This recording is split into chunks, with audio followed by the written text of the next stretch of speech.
This title is presented to you by Soundlibra.com. For more audiobooks like this, click the link in the description or visit our website at Soundlibra.com.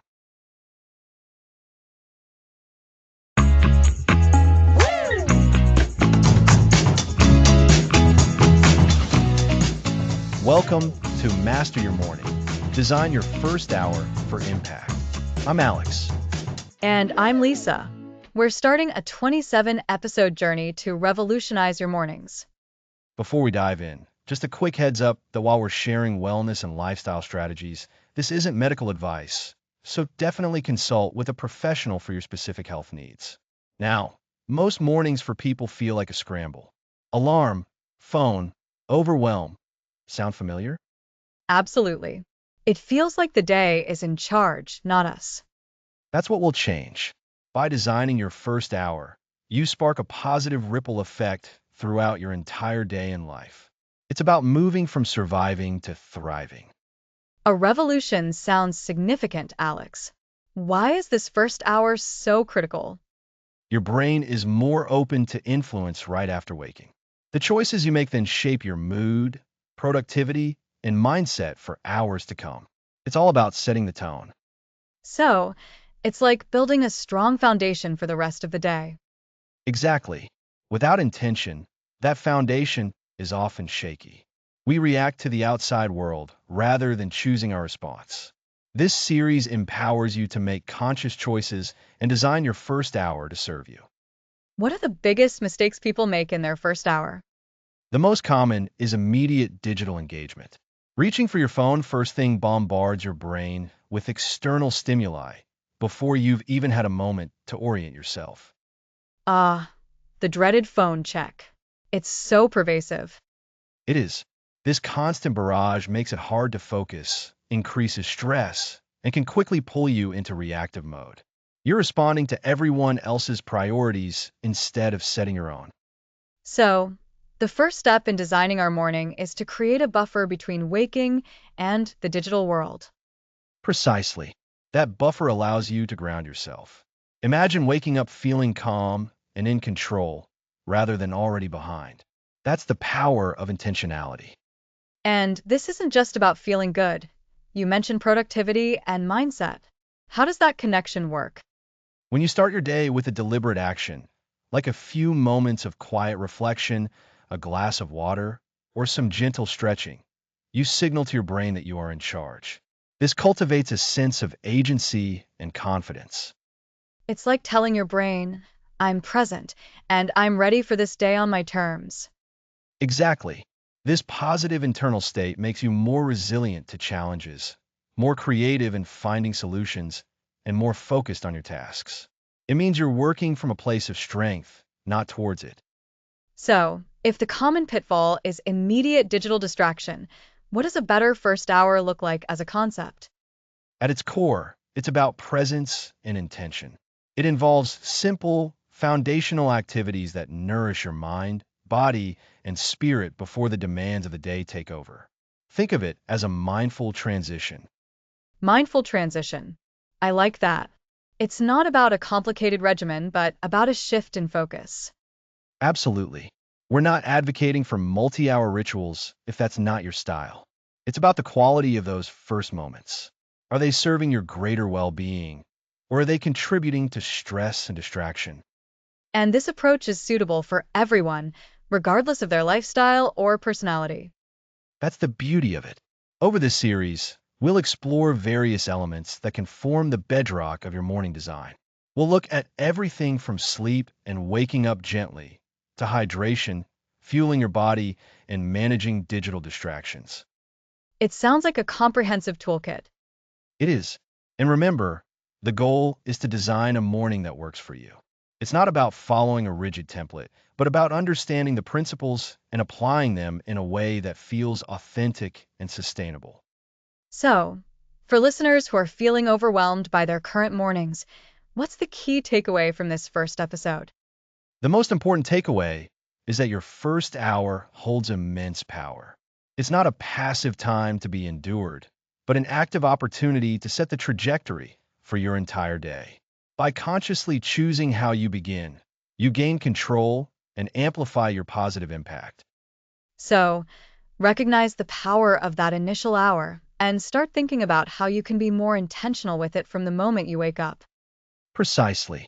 We're moving from a chaotic start to a controlled, purposeful beginning. This shift is foundational to everything we'll unpack in the coming episodes. This sets a really exciting stage for the journey ahead. I'm eager to learn how to reclaim that crucial first hour. And we're excited to guide you. Let's make your mornings work for you. Next episode, Decoding Your Sleep Cycle, the Art of Waking Well.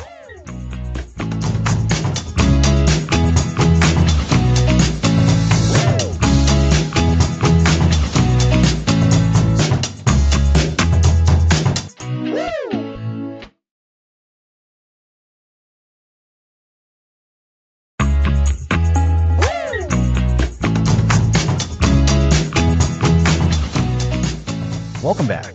Last time we covered why your first hour matters.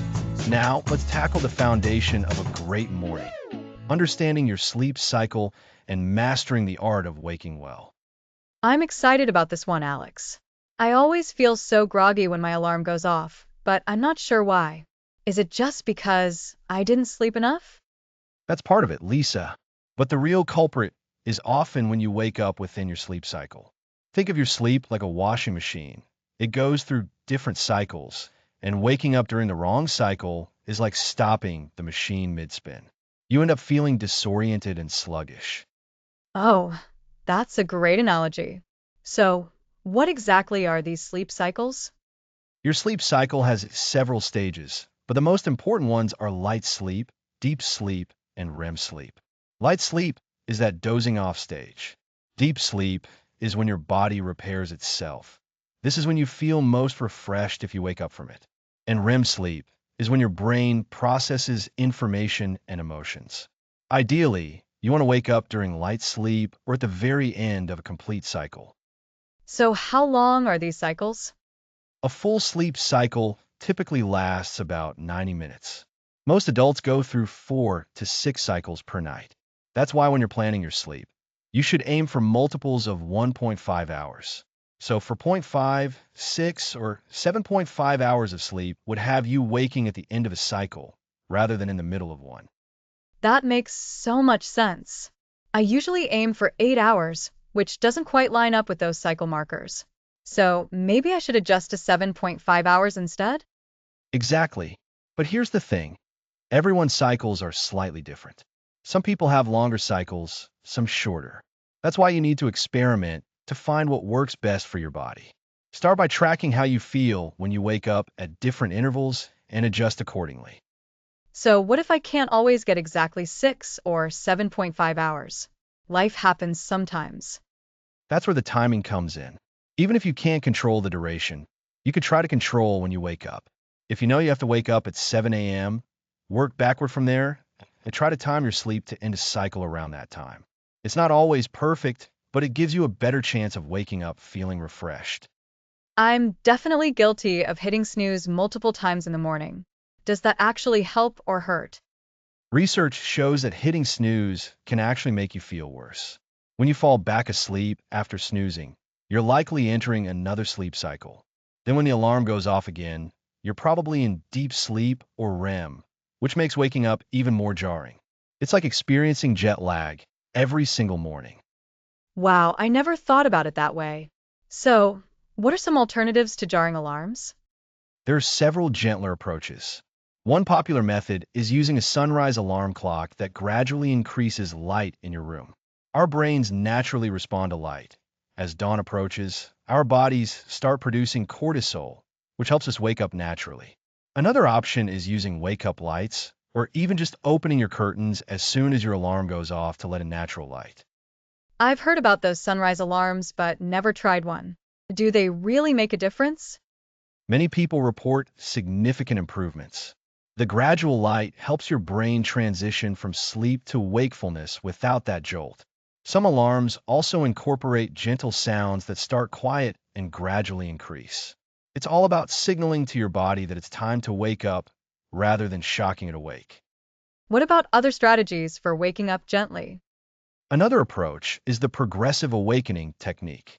About 15 to 30 minutes before you want to wake up, drink a glass of water. Your body will naturally need to use the bathroom, which can help wake you up naturally. Then have your alarm set for when you actually need to get up, rather than try to force yourself out of bed immediately. That's clever. I like the idea of working with your body's natural processes rather than fighting against them. Exactly. The key is recognizing that your body has natural rhythms and signals. By paying attention to these and working with them rather than against them, you could transform your waking experience. Remember, how you wake up sets the tone for your entire morning. So, understanding our sleep cycles and waking gently are foundational to those productive mornings we talked about last week. Absolutely. When you wake up feeling refreshed instead of groggy, you're more likely to engage in those morning practices that set you up for success. It's not just about waking up earlier, it's about waking up well. I'm definitely going to try adjusting my sleep duration to align with those cycles. And maybe invest in one of those sunrise alarm clocks. Those are great first steps.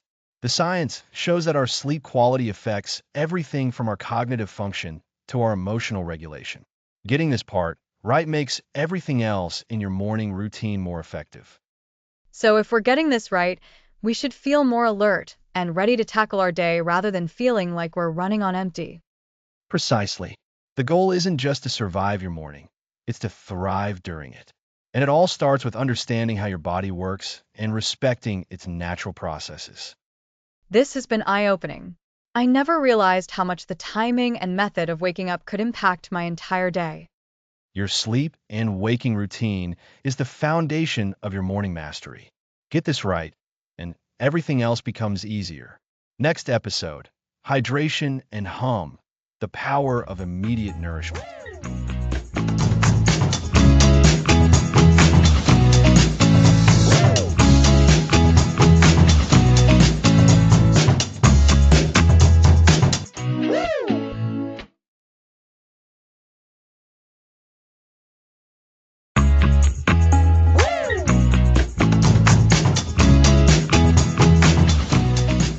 Welcome back. Last time we decoded your sleep cycle and the art of waking well. Today, we're focusing on the gentle awakening, crafting a wake-up sequence that sets you up for success. How you wake up is the very first brick of your morning.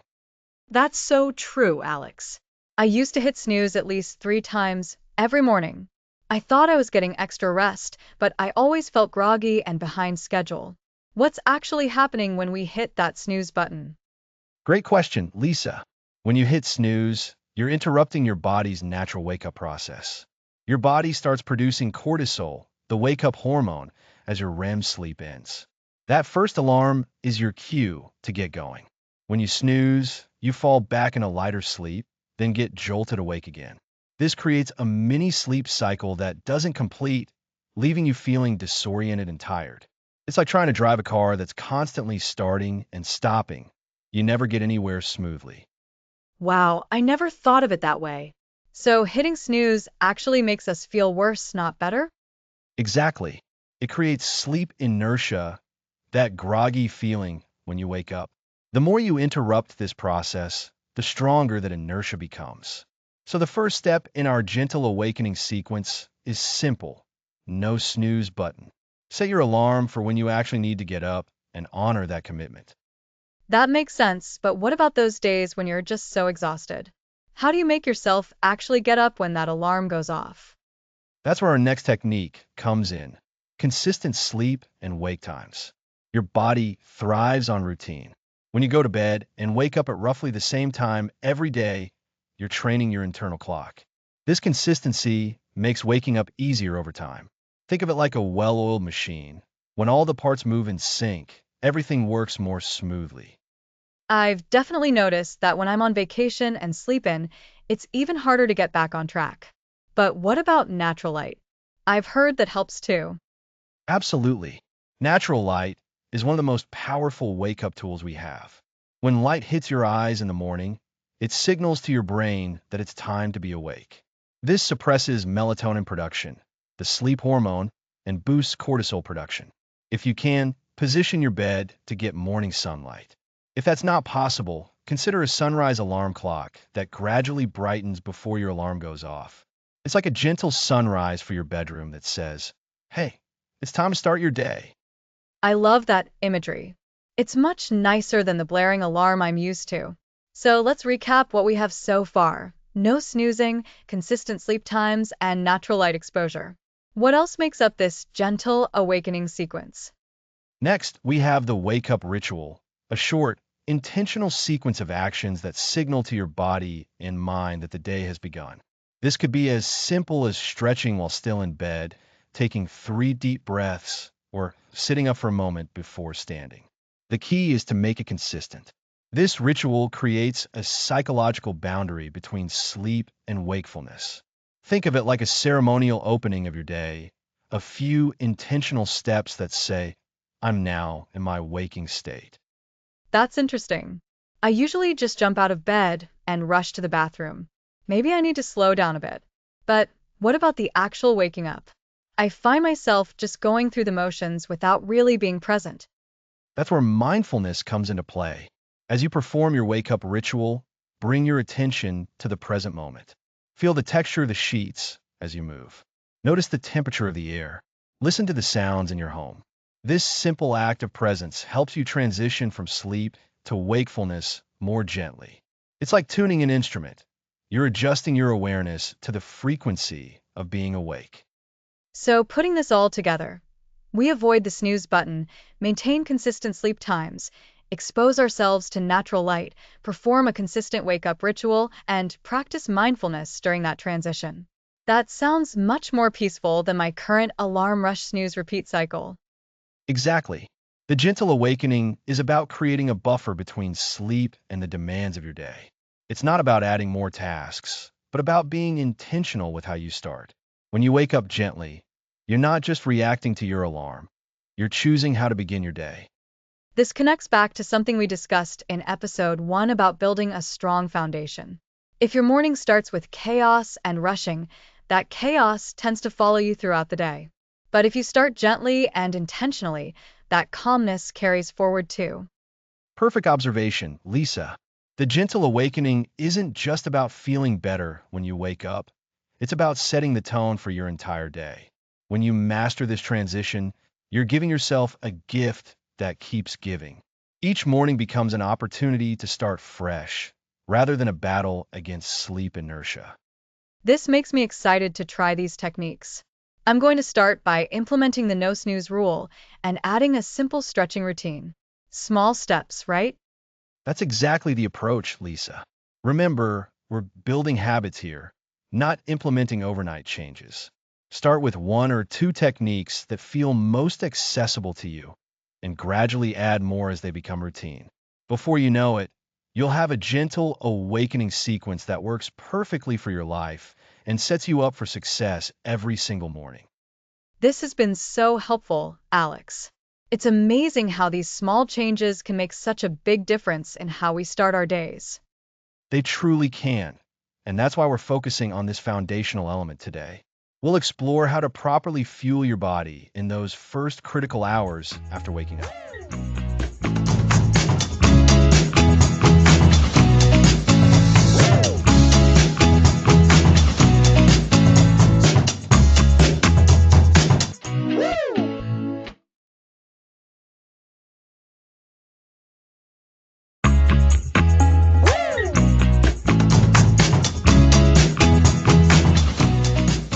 Welcome back.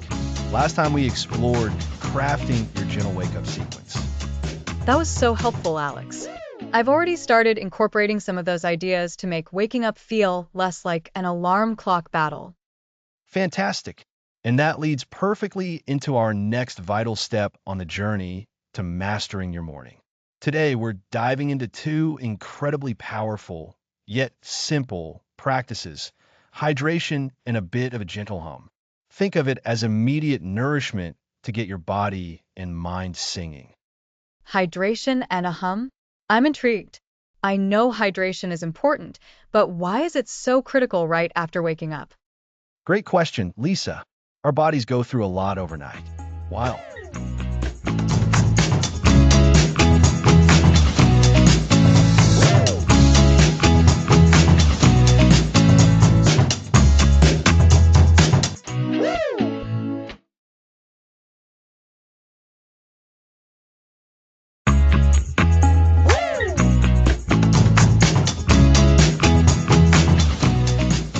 Welcome back to Master Your Morning. Last time, we dove deep into hydration. Today, we're talking about breakfast, specifically mindful morning nourishment principles. That's right, Alex. We've covered setting the tone with our wake up and ensuring we're hydrated. Now, the next critical piece is what we put into our bodies. For many, breakfast is an afterthought, a hurried grab and go, or skipped entirely. But if we're designing our first hour for impact, what we eat really matters. Absolutely. Think of your body like a car after sitting idle all night. It needs the right fuel for smooth, powerful performance. Shoving in any old gas can lead to sputtering and lagging. Our bodies are far more complex, and what we eat immediately signals how we'll feel and function. So, when we say mindful nourishment, what does that really mean for breakfast, Alex? It sounds like more than just eating healthy. It's about intention and understanding.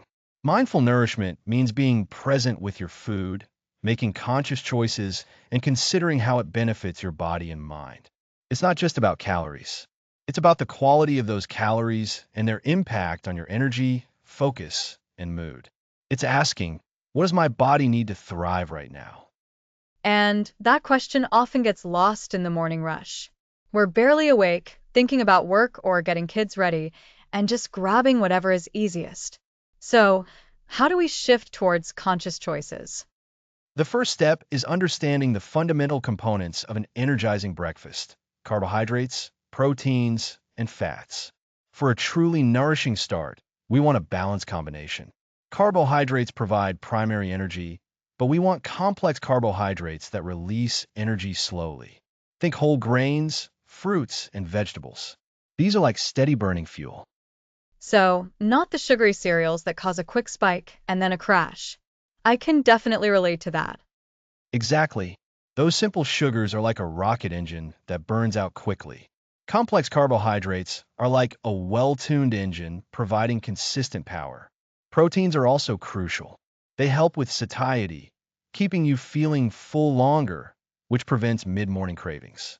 Protein also aids muscle repair and function. And where does fat fit in? I think some people automatically associate fat with bad, especially in the morning. That's a common misconception. Healthy fats are essential. They're crucial for brain health, hormone production, and absorbing certain vitamins. Think of healthy fats from avocados, nuts, seeds, and olive oil. They contribute to fullness and add richness. So, a truly energizing breakfast is a thoughtful blend of complex carbohydrates for energy, protein for satiety and muscle support, and healthy fats for brain function and well-being. So, for mindful morning nourishment, we're looking for a balance of complex carbohydrates, protein, and healthy fats. This combination gives us steady energy, keeps us full, and supports our body's functions. Precisely. Now, let's talk about common breakfast myths. A big one is that fat makes you gain weight. As we discussed, healthy fats are important and can help with weight management by keeping you satisfied. Another myth is that breakfast is the most important meal. While crucial, what you eat matters far more than just that you eat it. A donut and coffee is technically breakfast, but it won't support your mindful morning goals. Definitely not. It's about quality. And I think another myth is that healthy breakfasts always take a lot of time. For busy mornings, that feels impossible. That's a fantastic point, Lisa, and it's where we can offer practical solutions. Preparing a nourishing breakfast doesn't have to be a gourmet undertaking. It's about smart preparation and choosing foods that are quick to assemble or can be made ahead. Give us some examples, Alex. What does that look like? Certainly, overnight oats are classic. You prepare them the night before, and in the morning, they're ready. Mix rolled oats with milk or yogurt. Add chia seeds for fiber and omega-3s, some nut butter for protein and fat, and perhaps berries. In the morning, you just grab and go. It's a perfectly balanced meal requiring minimal morning effort. I love overnight oats. It's like a reward waiting for you. Exactly. Another simple option is a smoothie. You can pack tons of nutrients in. Combine spinach, fruit for sweetness and carbs, a protein source like Greek yogurt, protein powder, or silken tofu, and a healthy fat like almond butter or avocado. Blend it up for a nutrient-dense meal in a glass. You can even pre-portion dry ingredients or frozen fruit the night before. Smoothies are great because they're so versatile. You can tailor them to what you have and what you crave.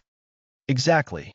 For those who prefer warm food, a bowl of whole grain cereal with milk and nuts or seeds is good, provided you choose a cereal low in sugar and high in fiber. Or scrambled eggs are remarkably quick. Whisk them with milk and cook in under 5 minutes. Serve with whole wheat toast or pre-cut fruit. So, the key is planning ahead. Even a few minutes of preparation the night before makes a huge difference. Planning is paramount. Think about your week. What can you prep on Sunday to make weekday mornings easier? Chop fruit, make hard-boiled eggs, or portion out seeds and nuts. It's about creating systems that support your goals. Remember, we're building a foundation. We built the foundation of waking well, hydration, and now fueling our bodies effectively. This ties back so well to the digital detox we'll discuss later. If you're not mindlessly scrolling, you have extra time and mental space to prepare or enjoy a nourishing breakfast. You've hit on it perfectly. It's all interconnected. When you're not distracted, you can be present, and that presence extends to your food. You appreciate it more, digest it better, and get more benefit. So, to summarize, mindful morning nourishment is about making conscious choices to fuel your body with a balance of complex carbohydrates, protein, and healthy fats. This provides steady energy, keeps you satiated, and supports your overall well-being. Common myths about fat and time constraints can be overcome with smart preparation and by choosing nutrient-dense, quick-to-assemble options like overnight oats, smoothies, or simple egg dishes. And by doing this consistently, we're not just eating breakfast, we're investing in how we'll feel and perform for the entire day. It's a powerful step in reclaiming your morning and setting yourself up for success. It truly is. On our next episode, we're going to tackle a huge challenge for many of us, the digital deluge. We'll explore how our phones and screens can hijack our mornings and start planning strategies to reclaim our attention. Can't wait for that one. It's such a relevant topic. Join us then.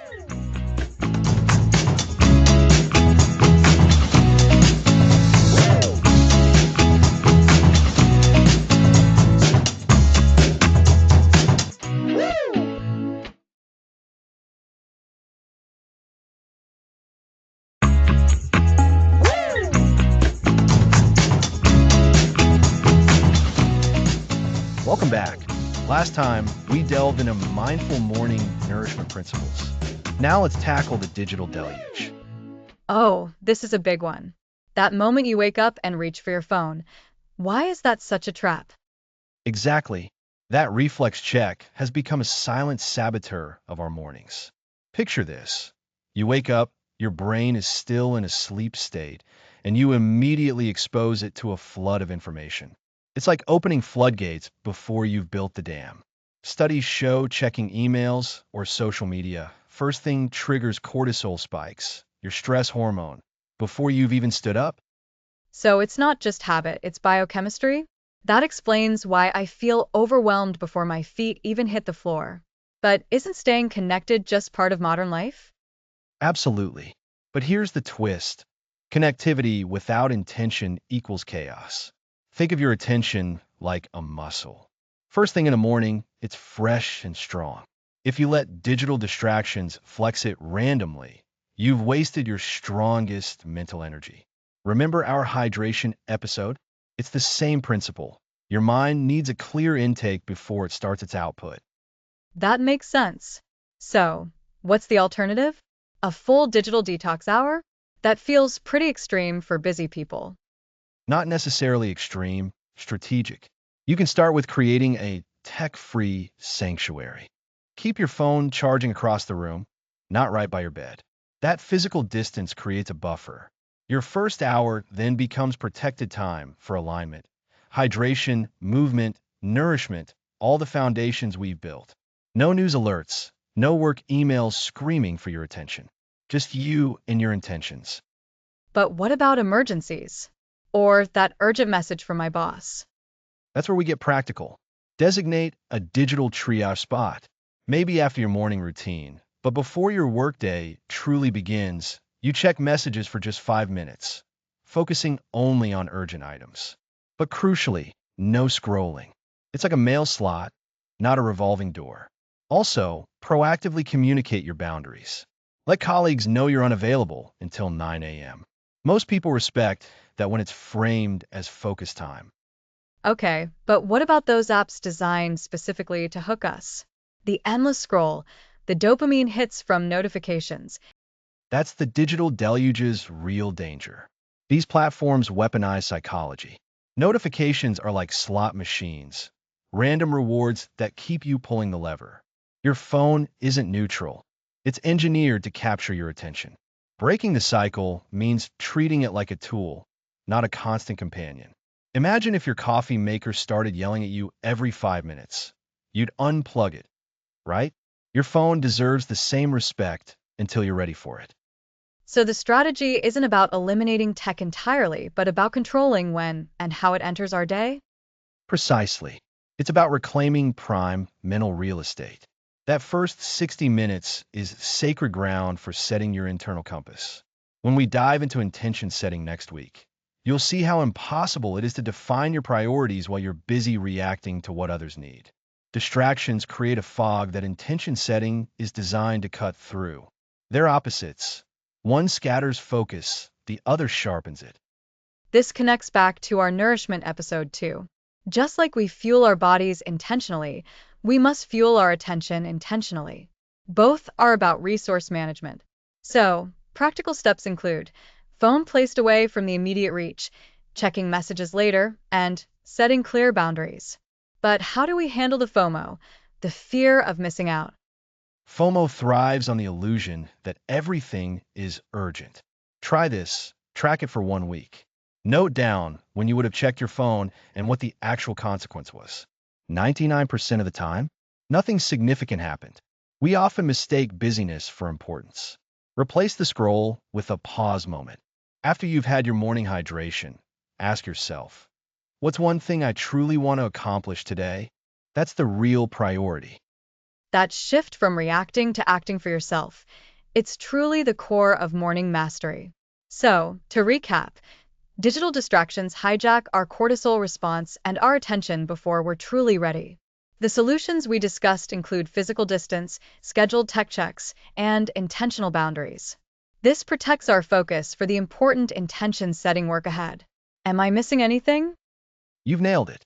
This isn't about being anti-tech. It's about being pro-control. Your phone amplifies your choices. Without that buffer, you're letting algorithms choose your morning. With it, you become the architect.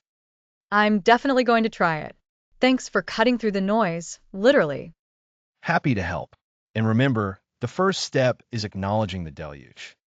And building our own quiet sanctuary within it. Exactly. Until next time, thanks for listening.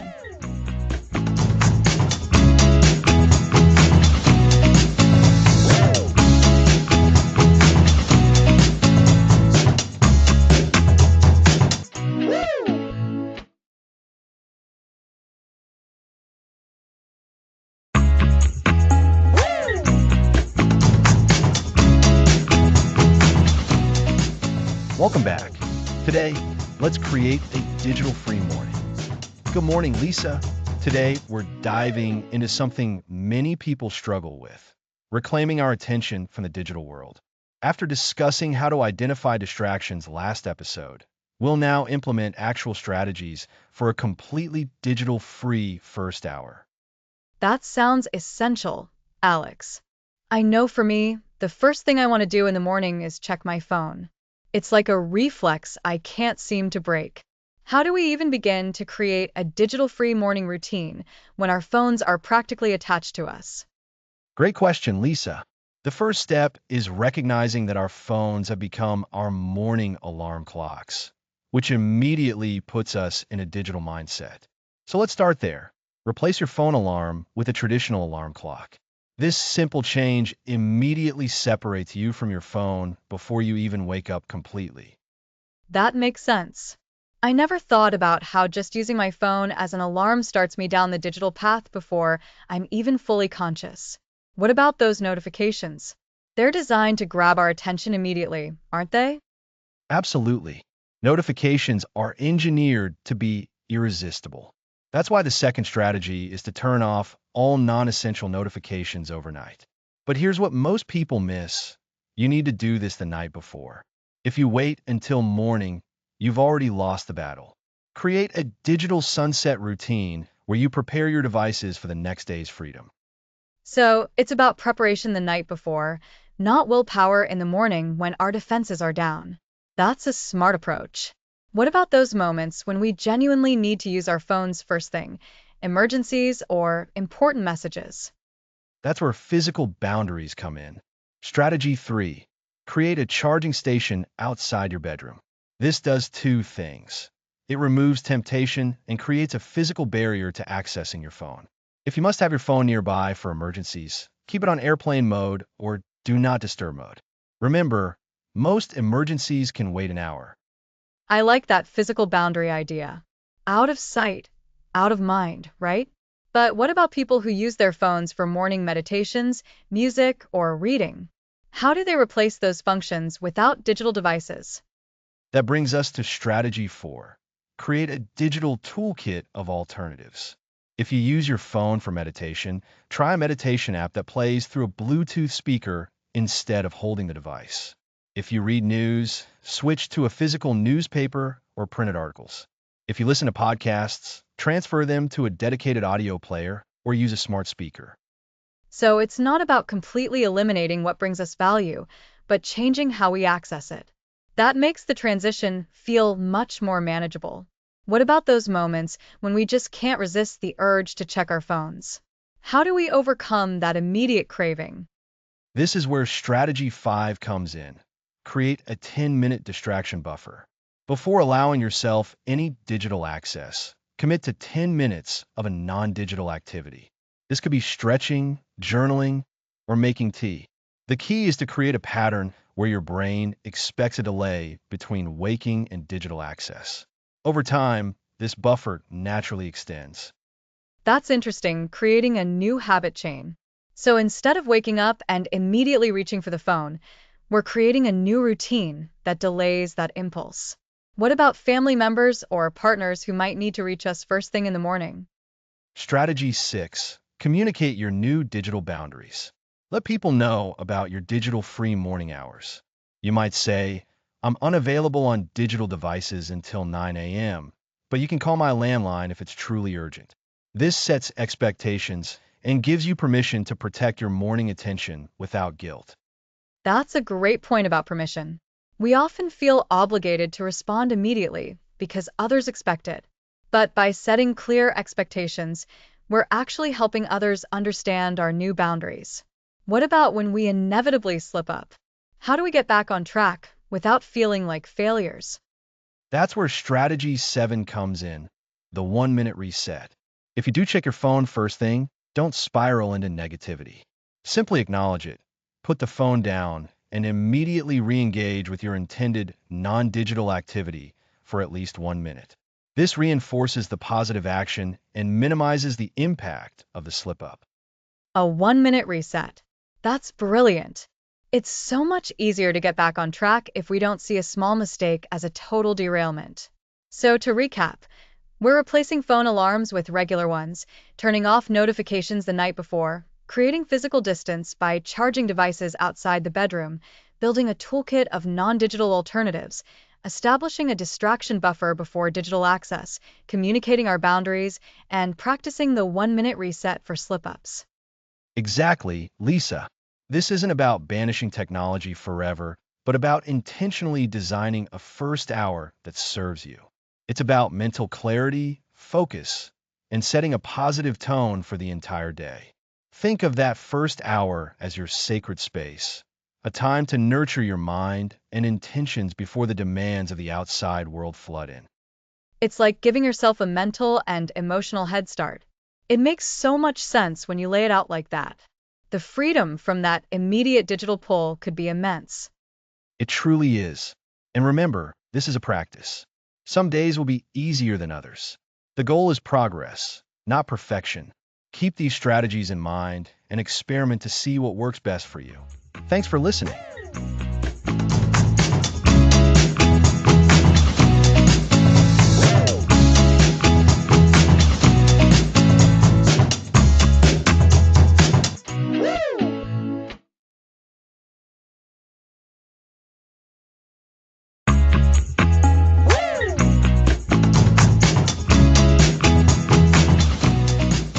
Welcome back. Last time, we learned to reclaim our attention from digital distractions. Today, we're talking about presence. Presence. That's a big one, Alex. It feels like the antidote to all those distractions we battled last time. Exactly, Lisa. If reclaiming your attention was about building boundaries around your focus, then presence is about what you do with that focused attention. It's about being fully where you are right now.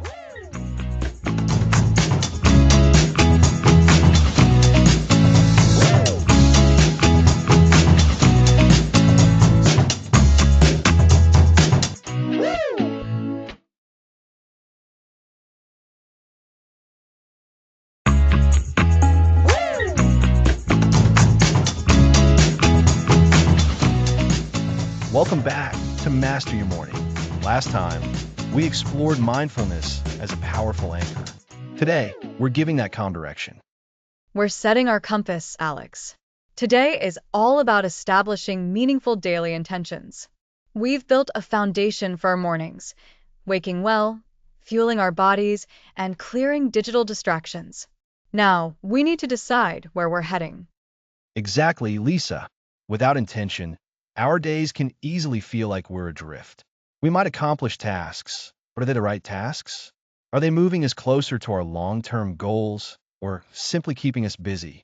Intention setting is about consciously choosing the focus and energy for your day. It sounds like a proactive way to move through the day, rather than just reacting to whatever comes our way. So, Alex, what's the difference between a goal and an intention? They feel similar to me. That's A.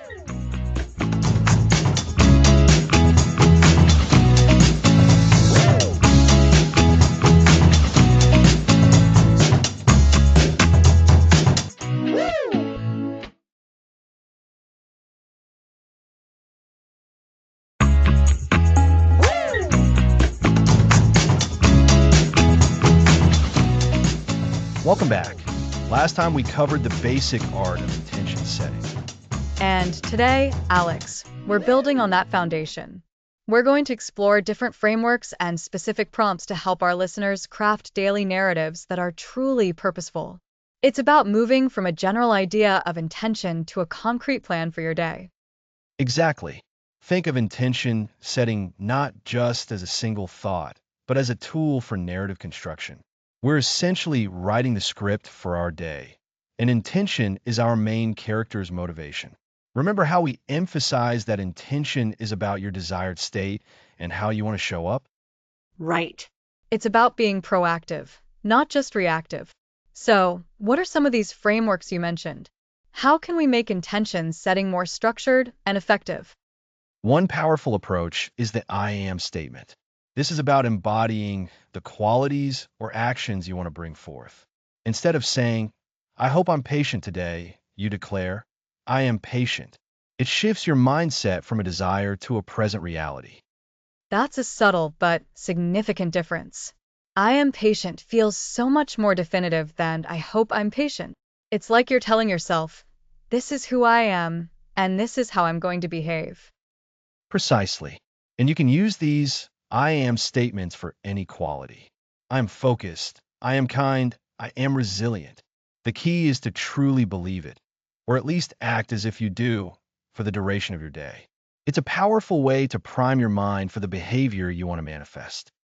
So, Alex, how do you suggest listeners actually implement this I am framework? Do they write it down? Say it out loud? Both can be incredibly effective. Saying, I am focused 3 times while looking in the mirror can be very grounding. Or writing it down in your journal, perhaps alongside your morning hydration. I am focused. I am the driver of my attention today. It reinforces the intention visually and kinesthetically. This is about making it real.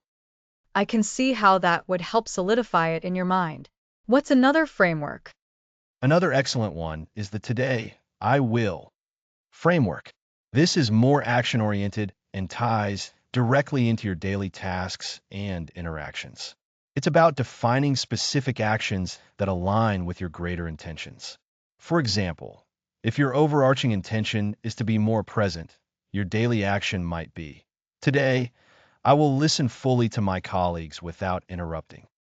Ah, so it takes that broader quality, like presence, and breaks it down into a tangible behavior for the day.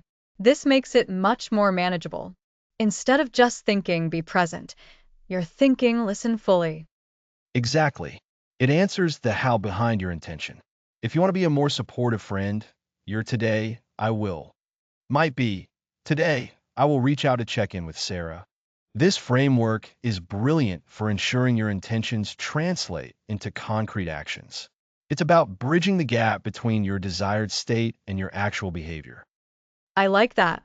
It feels very practical. Are there any other frameworks that help connect intentions to our broader values? Yes, the values alignment framework. This is where you consciously connect your daily intentions to your core values. Before you even set your daily intention, you identify one or two core values that are particularly important to you that day or week. Perhaps it's creativity, integrity, or compassion. So you might say, my core value today is creativity. Therefore, my intention is to approach problem solving with innovative ideas. Or, my core value is integrity. My intention is to be truthful and transparent in all my communications. You've got it. What this does is anchor your intentions to something deeper and more meaningful. It moves beyond just having a good day to having a day that is meaningfully good, a day that aligns with who you are striving to be. This is where your daily narrative truly starts to weave together with your life story. That's powerful. It adds a layer of substance to our intentions. It's not just about feeling good, but about living in accordance with our deepest beliefs. I can see how this would provide a strong sense of purpose. And it helps filter distractions too. When you're clear on your core values and how your daily intentions support them, it's easier to say no to things that pull you away from that path. It's like having a compass guiding your decisions throughout the day. So, to recap these frameworks, we have the I am statement to embody desired qualities, the today I will framework for defining actionable behaviors, and the values alignment framework to connect our daily intentions to our core beliefs. That's a perfect summary, Lisa. These are not rigid rules, but rather flexible tools. You can mix and match them, or even create your own. The goal is to find what resonates with you and helps you consciously author your day. It's like having a toolkit for intentional living.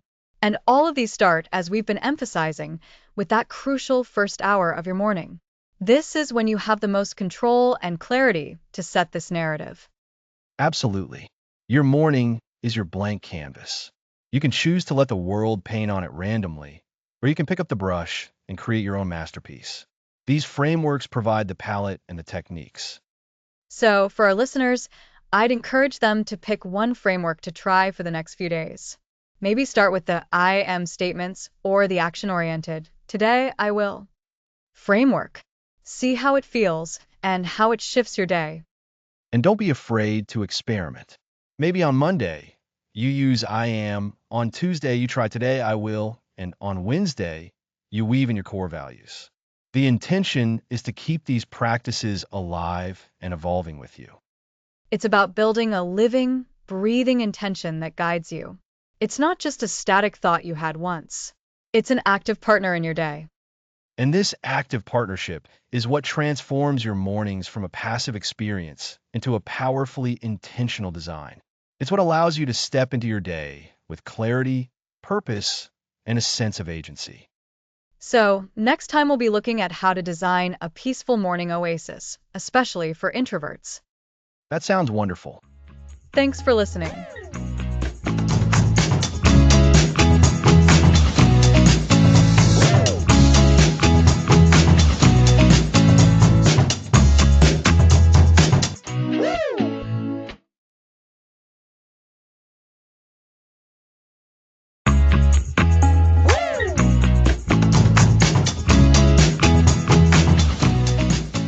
Welcome back to Master Your Morning. Last time, we explored purposeful intention frameworks.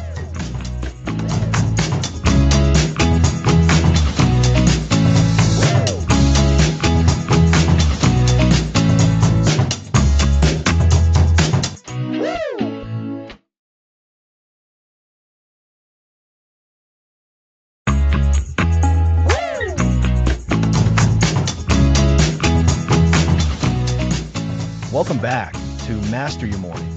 We've spent a lot of time diving into individual quietude. That's right, Alex. Last time, in episode 11, we explored the introvert's oasis. Today, we're shifting gears to episode 12, Extrovert Spark, Energizing Morning Connections, Internal and External. We'll explore how extroverts can design their mornings for maximum energy through connection. Absolutely. The key is to find ways to connect and engage that leave you feeling more energized, not less.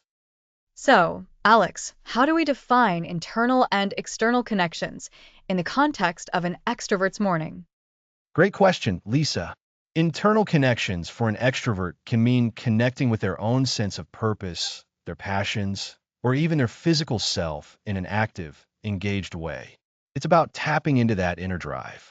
External connections are more straightforward, engaging with other people. Okay, so internal connection might be like an extrovert's version of an introvert's journaling. It's tuning in, but perhaps through a more active or expressive lens. Exactly.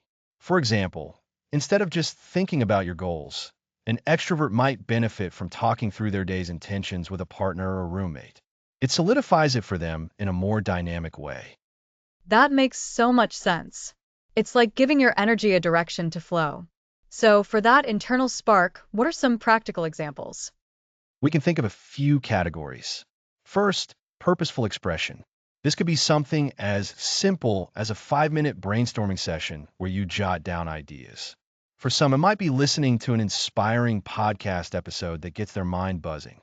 It's about accessing and releasing that internal creative or intellectual energy. Purposeful expression. I like that. It sounds active and focused. Precisely. And then there's movement with momentum. For many extroverts, physical activity isn't just about health. It's about engagement with their own body and the surrounding environment. This could be a brisk walk outdoors, or even just a few minutes of dancing to your favorite upbeat music. The key is that the movement itself feels energizing and stimulating. I can definitely see how a walk outside, noticing things, feeling the air, that's a form of connection. It's not just moving your legs, it's experiencing the world through movement.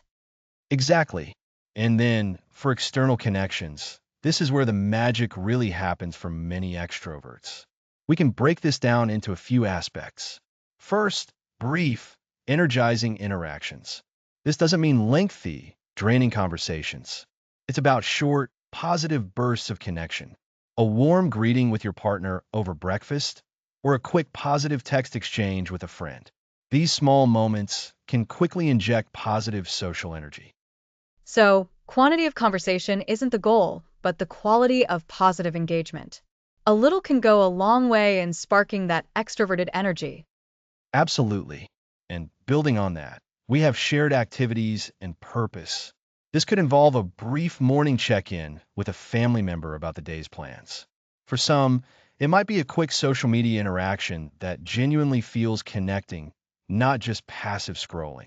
The idea is that the interaction has a shared focus or purpose, however small. This feels really important because sometimes extroverts can fall into the trap of thinking they need constant, deep social interaction to feel alive, which can be unsustainable in the morning. But these shared activities sound more manageable. They are. And another crucial aspect for extroverts is leveraging shared energy. This could be something like listening to an audiobook or a podcast that sparks discussion, perhaps even with someone else in your household. Or it could be engaging in a quick online community forum for a shared interest. It's about tapping into the collective enthusiasm of others. So it's about finding that buzz that comes from being part of something bigger, even if it's just for a few minutes. It's like catching a wave of positive energy from others. That's a perfect analogy, Lisa. Now, it's vital to remember that even extroverts need to manage their energy. The goal isn't to become completely drained before the day even begins. So, how do we ensure these connections are energizing and not depleting? This brings us to the balance and boundaries principle. This is where the internal and external part really comes together, isn't it? It's understanding how much of each you need. Exactly. For extroverts, it's about being intentional about when and how you engage. So, after your purposeful expression or your energizing movement, you might then have a brief, positive interaction with a family member. But then, you might consciously choose to hold off on more extensive social engagement until later in the day, allowing yourself to focus on your initial tasks with that newly generated energy. So, it's a curated sequence. You build up your internal spark, which then fuels those external connections without depleting you. It's like a carefully constructed circuit of energy. Precisely. And for introverts, the morning is often about a slow buildup of internal energy. For extroverts, it's about an initial spark through expressive or active internal connection, followed by curated bursts of external connection that refuel them. It's a different engine with different needs. So, to recap for our listeners, today we've explored how extroverts can design their mornings to be energizing and fulfilling. We talked about internal connections like purposeful expression, things that actively engage your thoughts and creativity, and movement with momentum, where physical activity connects you to your body and surroundings. And for external connections, we covered brief, energizing interactions, quick, positive social moments. We also looked at shared activities and purpose, where interactions have a common focus, and leveraging shared energy by tapping into the enthusiasm of others. The key takeaway is balance and boundaries, ensuring these connections fuel you rather than fatigue you. It's all about finding the right blend to ignite your day. Remember, episode 11 focused on the introvert's oasis, and this episode is the extrovert spark. These aren't mutually exclusive. You can borrow ideas from both, but tailoring them to your energy type is key. Absolutely. The goal is to design a morning that sets you up for success, whatever your personality. Next episode, blending personalities, finding the sweet spot for everyone.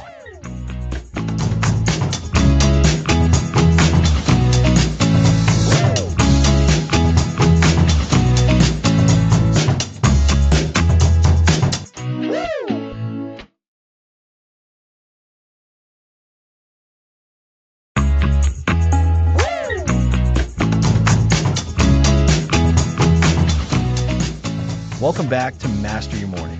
We've explored introvert and extrovert mornings. And today, Alex, we're blending those worlds. How do we navigate mornings when introverts and extroverts share a home or a team? That's right, Lisa. It's about finding harmony. Remember that introverts need quiet to recharge, finding energy in solitude, as we discussed. And we talked about how extroverts gain energy from connection and external stimulation. So, a quiet morning for one can feel draining for the other, potentially leading to conflict. It can, but understanding and respect are key. The first step is open communication. Talk about your morning needs and preferences without blame. For instance, an introvert might say, I need quiet time to read or gather my thoughts. An extrovert could add, I benefit from a chat or a quick workout to feel ready. Exactly. Then, find solutions that honor both. Designate zones or times. Imagine a shared space with a quiet zone for reading or journaling, ensuring solitude. So the introvert can have their peace, and the extrovert can still find ways to connect without disrupting it. What about the extrovert's need for connection? Schedule specific interaction times. Perhaps breakfast is for conversation, or there's a brief window before work to catch up and share a laugh. These bursts energize extroverts. It's about intentionality, like setting intentions, but for a shared morning. We're designing for harmony. Precisely. It requires flexibility and compromise. The extrovert might practice quiet during the introvert's designated time, and the introvert might step slightly out of their comfort zone for brief, vital connections. So it's a dynamic give and take. What if wake up times are very different? That's a common friction point. If wake-up times differ significantly, the earlier riser, often the introvert needing quiet, can establish their routine without disturbing the other.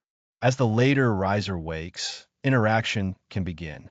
The early riser should shift to different activities or spaces by then. It creates a smoother flow. Person A has solo time, then they transition to shared interaction when person B is ready. This avoids jarring starts or frustrating silence. Exactly. And for shared activities, like preparing a meal together, it can leverage both strengths. One person might plan and organize, while another enjoys the sensory experience of cooking. It uses both doing and being within an activity. What about families with children adding another layer? Children's needs vary. Establish a baseline for everyone, like a moment of gratitude or a quick check-in. Then, create structured activity times, perhaps quiet reading for older kids while younger ones play, with parental interaction interspersed. It's about building a rhythm that accommodates different energy levels and styles within a family unit. It's not a one-size-fits-all morning. It's about creating a supportive ecosystem for your mornings. This applies to colleagues too. Designate times for quick check-ins and others for focused work, respecting concentration needs. It all comes back to empathy and understanding. Recognizing that recharging and engaging are personal, we can build mornings that feel good for everyone. Absolutely. To recap, communicate openly about needs. Create zones or times for solitary activities. Schedule intentional moments for connection. Practice flexibility and compromise. And find collaborative activities. It's about building a shared morning routine that fosters harmony, respect, and a positive start to the day for everyone involved. This thoughtful design of shared mornings ripples outward, impacting the entire day and all interactions. Finding that sweet spot truly makes a difference, Alex. Indeed, it does. Next episode, we'll explore weekend mornings and how to design them for rest and renewal.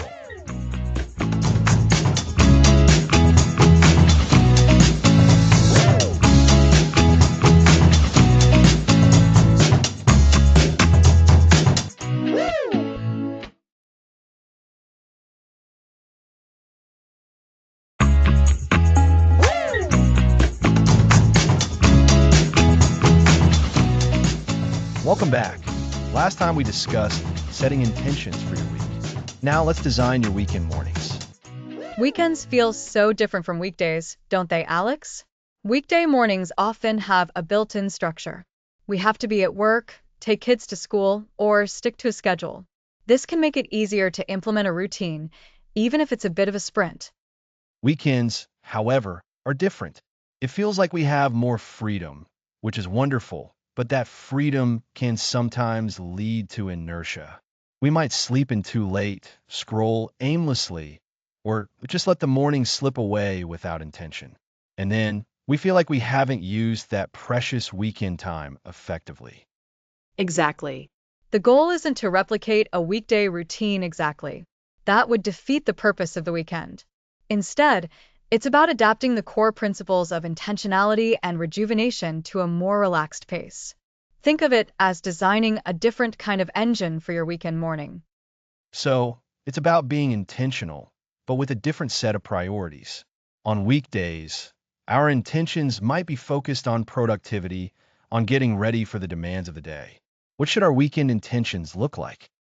On weekends, your intentions can shift towards rest, connection, hobbies, or personal growth activities that you might not have time for during the week. It's about asking yourself, what do I need to feel truly recharged by the end of this weekend? And how can my morning contribute to that? Precisely. And just like with weekdays, the first hour is still critical. Even if you're sleeping in a bit later, what you do in those first moments after waking can set the tone. Instead of immediately reaching for your phone, what's an alternative? Perhaps it's a moment of gratitude, or simply stretching and noticing how your body feels. Or maybe it's a few minutes of quiet contemplation before the day's activities begin. It's about bringing that same mindfulness we talked about into the weekend. Indeed. Think about the elements we've discussed: hydration, nourishment, gentle movement. These are still incredibly important on weekends. They are foundational to feeling good, regardless of the day. So a glass of water, a nourishing breakfast, these can still be anchors. And the digital detox aspect, too. It's so easy to let the weekend become a digital free-for-all, especially when we have more unstructured time. But if our goal is restoration, constantly being plugged in can counteract that. Great point. A weekend morning might involve a conscious decision to keep your phone off or on airplane mode for a specific period. This allows your mind to settle and truly appreciate your surroundings or the activity you've chosen. So, instead of a timed routine like a weekday, perhaps it's more about setting a theme or a primary focus for the morning. For example, this morning is for family connection, or this morning is for an outdoor adventure. That's a fantastic way to look at it. It shifts from a rigid schedule to a flexible framework. Consider the concept of intentional relaxation. It sounds like an oxymoron, but it means actively choosing how you want to relax, rather than passively letting relaxation happen or not happen by default. That means planning for rest. Instead of a lion that morphs into hours of unproductive scrolling, it might be a planned period of reading, listening to a podcast, or simply enjoying a cup of coffee in peace. And what about movement, Lisa? We know physical activity is crucial. How does that look on a weekend morning? It can be more playful and less performance-oriented than a weekday. Instead of a high-intensity workout, it might be a leisurely walk in nature, a bike ride, some gentle yoga, or even dancing to your favorite music. The focus is on enjoyment and feeling good in your body. I love that. It's about pleasure and connection with your physical self. And for those who love connection, weekend mornings can be a prime time for that. Instead of rushing through a quick chat with a partner or child, you can have a more extended, meaningful interaction. Or even connect with friends or community, perhaps a leisurely brunch or a shared activity. It's about nurturing those relationships that fuel us. We're moving from a focus on individual productivity on weekdays to a balance of self-care and meaningful connection on weekends. And this brings us to the idea of weekend rituals. These are activities that you specifically reserve for Saturday and Sunday mornings, things that signal a shift away from the work week and into a more restorative state. It could be a special breakfast you only make on weekends, a particular walk you take, or a creative project you engage with. These rituals act as beautiful markers, helping us transition mentally and emotionally. They create a sense of occasion and reinforce the idea that this time is different and valuable. It's like a gentle, repeated signal that says, it's the weekend, time to recharge. And importantly, these weekend rituals don't have to be elaborate. They just need to be meaningful to you. For some, it might be spending an hour in their garden. For others, it might be visiting a local cafe with a good book. The key is that it's a deliberate choice that serves your well-being. So, as we think about designing our weekend mornings, we're looking at adapting the principles of intentionality, mindfulness, and purpose, but with a focus on restoration, connection, and enjoyment, rather than just productivity. Exactly. It's about acknowledging that weekends serve a different, equally vital purpose in our lives. They are for replenishment, for pursuing passions, and for strengthening bonds. By designing our weekend mornings with care, we can ensure we enter the rest of the weekend feeling refreshed, inspired, and ready to enjoy it. Instead of waking up on Monday morning already dreading the week because we feel like we wasted the weekend, we can look back on Saturday and Sunday mornings with a sense of satisfaction and genuine rejuvenation. That's the ultimate goal, isn't it? To feel like we've truly used our time to serve our overall well-being. Next episode, the weekend recharge, balancing rest and renewal. Thanks for listening.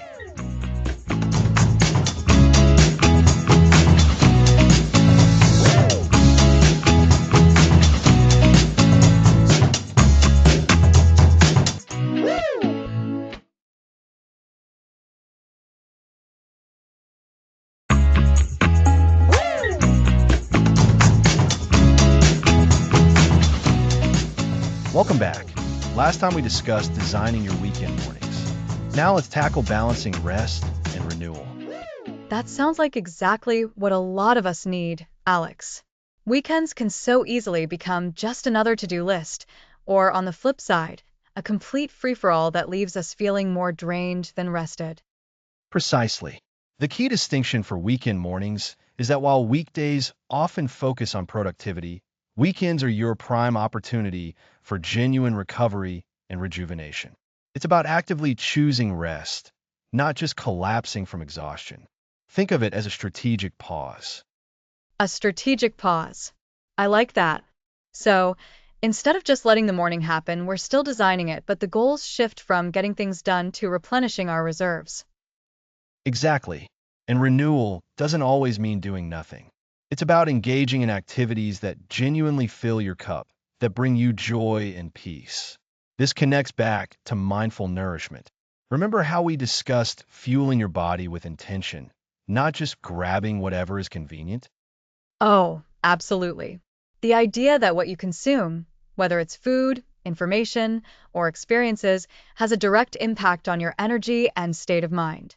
So, for weekend mornings, mindful nourishment takes on a slightly different flavor. It does. For some, mindful nourishment on a weekend morning might mean a leisurely breakfast, not a rushed bowl of cereal, but perhaps cooking something a little more special, something that takes a bit of time and brings you pleasure. Maybe it's that perfect cup of coffee, savored slowly, or a stack of pancakes made from scratch. That feels very different from a weekday. Weekdays are about speed and efficiency. Weekends give us the luxury of presence with our food and the process of making it. And it's not just about the food itself, but the experience around it. Are you sitting down at a table? Or are you perhaps listening to a calming podcast? Or simply enjoying the quiet? This is where the rest part of our topic comes in. How can you find pockets of true rest, even within a morning activity? So, rest can be active. It's not just passive inactivity. Precisely. Active rest can be incredibly restorative. Consider gentle movement. Even a short, mindful stretch, a gentle walk in nature, or some light yoga can be a form of active rest. It gets the blood flowing without demanding a strenuous workout. It's about connecting with your body in a nurturing way. I often find that on weekends, my instinct is to either overschedule myself with social activities or, conversely, to stay in bed long past my usual time and then feel guilty about wasting the day. Neither feels truly restful. And that's a common trap. The weekend can become a battleground between guilt and indulgence. So, how we find that sweet spot of renewal? One powerful strategy is intentional leisure. This means consciously choosing activities that recharge you, activities that are for the sheer joy of doing them, not because they serve some external purpose. Intentional leisure. That sounds almost paradoxical. Isn't leisure, by definition, not intentional? That's a great point, and it highlights how much we've come to associate productivity with value.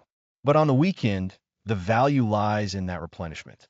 So, intentional leisure might look like sitting down with a good book without any pressure to finish it quickly. It could be spending an hour on a hobby you love, like painting, playing a musical instrument, or gardening.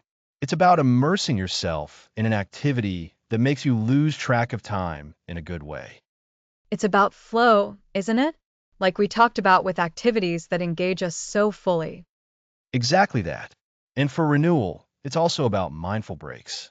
Even within your intentional leisure, taking short, deliberate breaks can enhance the restorative effect.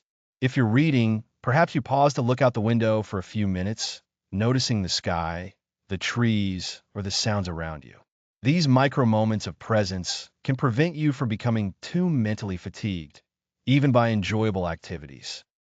So, not just a break from something, but a break to do something else, even if that something else is just noticing your surroundings. Yes, it's about bringing intention to your rest.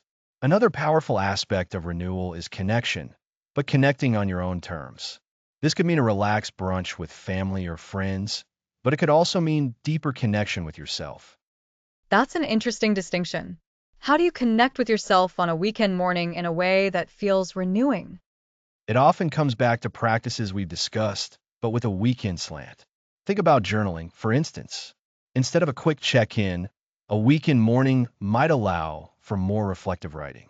You could explore what you learned from the past week, what you're grateful for, or what energizes you for the week ahead. This isn't about problem solving, but about gaining clarity and a sense of peace. So it's less about what do I need to do and more about how am I feeling and what nourishes me. Precisely. And sometimes renewal is simply about quiet contemplation, sitting with a warm mug, perhaps by a window, and just letting your thoughts drift without judgment. It's a form of mental decluttering. The noise of the week can be overwhelming, and a quiet morning allows that noise to settle, revealing a sense of calm beneath. It sounds like the common thread is being intentional about how you spend your morning, rather than letting it be dictated by habit or external pressures. And that intention is geared towards restoration. That's a perfect summary, Lisa.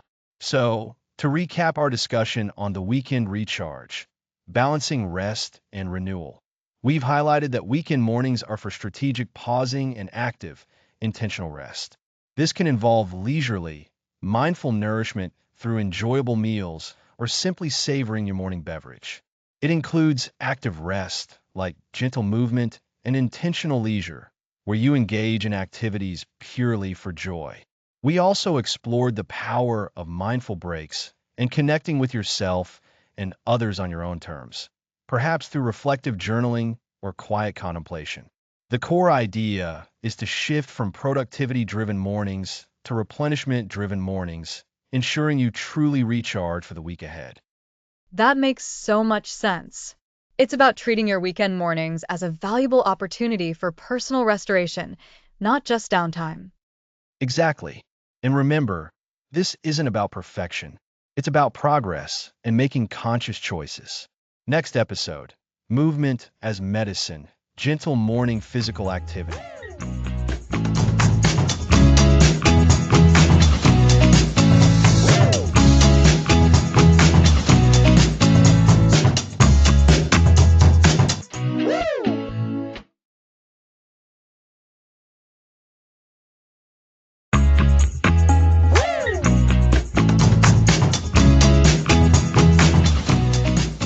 Welcome back to Master Your Morning.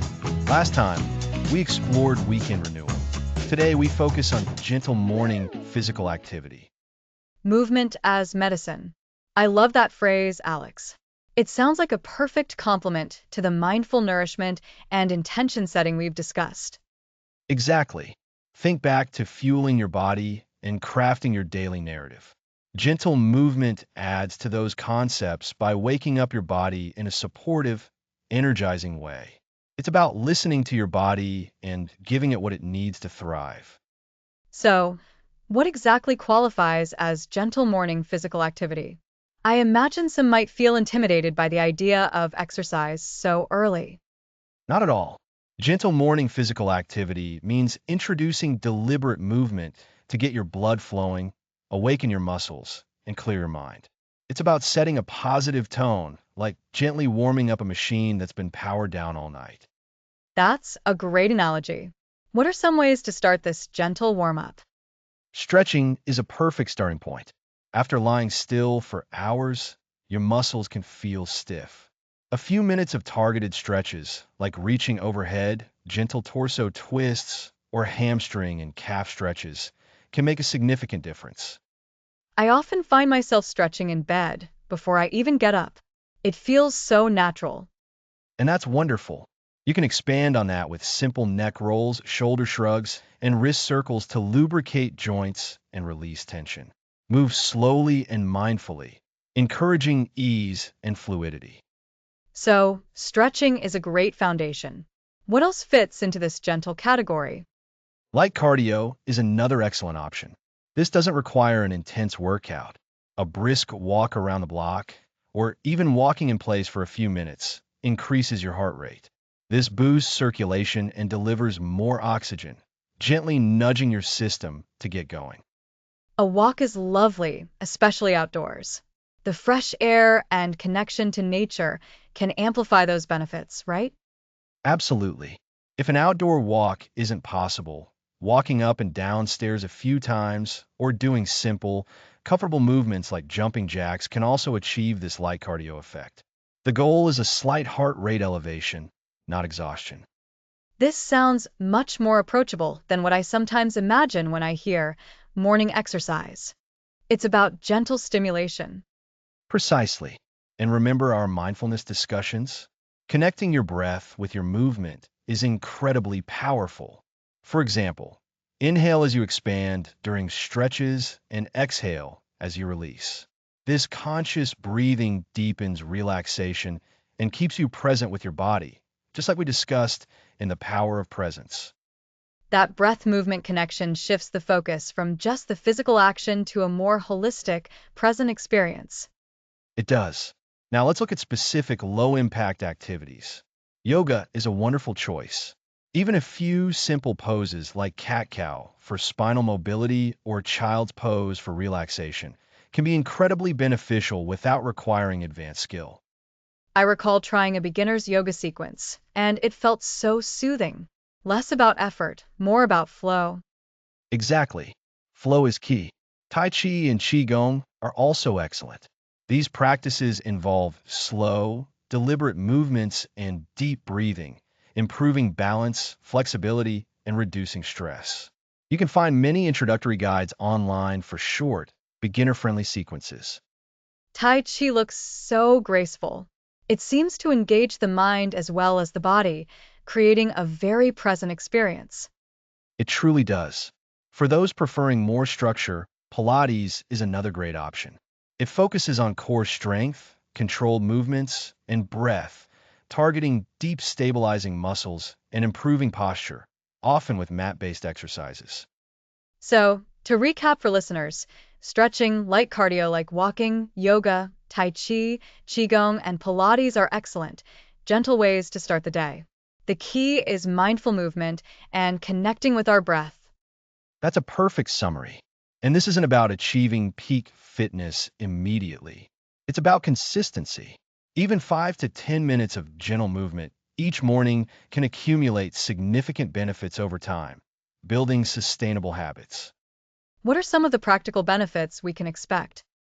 Beyond waking up your body, regular, gentle morning movement can improve your mood through endorphin release. It also enhances mental clarity and focus by increasing blood flow and oxygen to the brain, helping you feel more alert. This contributes to the clarity we discussed earlier. So, it has cognitive and emotional impacts, not just physical ones. Absolutely. It can also improve posture, reduce stiffness, and even contribute to better sleep patterns by helping regulate your natural sleep-wake cycles. It's a holistic approach to well-being. What if someone feels intimidated by trying something new? Where's a good starting point? Start with what feels easiest and most natural. If stretching is your comfort zone, great. If a short walk is more appealing, do that. Look for beginner-friendly resources. Many apps and websites offer short, guided sessions specifically for beginners, usually 5 to 15 minutes long. And it's about finding what you enjoy, not just what you feel you should do. Exactly. If you dread it, it won't become a habit. Experiment until you find something that resonates. You might prefer mindful yoga some days and an energizing walk on others. Flexibility is key, tailoring your routine to your individual needs. It makes sense. It's about personalizing your routine. So, to wrap up this episode, we've learned that gentle morning physical activity is a powerful tool for well-being, focusing on waking our bodies with intention, not exertion. We've explored various accessible options. And we've highlighted the importance of mindful movement, connecting with our breath, and finding joy in our chosen activities. By incorporating even a few minutes of gentle movement, we boost our mood, enhance mental clarity, and set a positive, energetic tone for the entire day. It's truly movement as medicine. That's a fantastic takeaway. So, while we're waking up our bodies and minds through gentle movement, what's next on our journey? Next time, we're going to explore the crucial element of play. We'll delve into the power of play, infusing joy and creativity into your morning. Thanks for listening.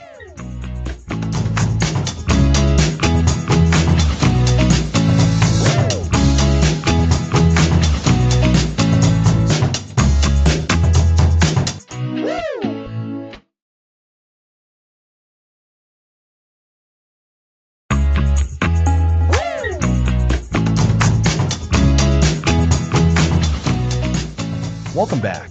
Today, we're discussing how to inject play and creativity into your morning. Play. That sounds like so much fun, Alex.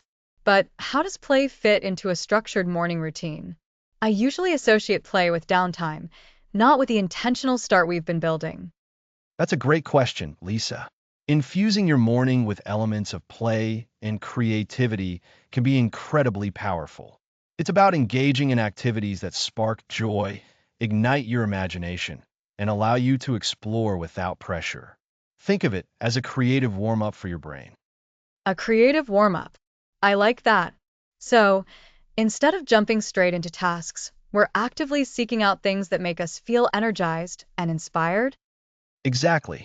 Remember when we talked about intention setting? Setting your compass for the day is crucial, but play and creativity are the wind in your sails. They help you approach your intentions with a fresh perspective and a more positive mindset. Play taps into a childlike curiosity and wonder that we often lose as adults. This curiosity can lead to new ideas and innovative solutions. So, it's about waking up your creative brain cells. What are some ways we can actually do that?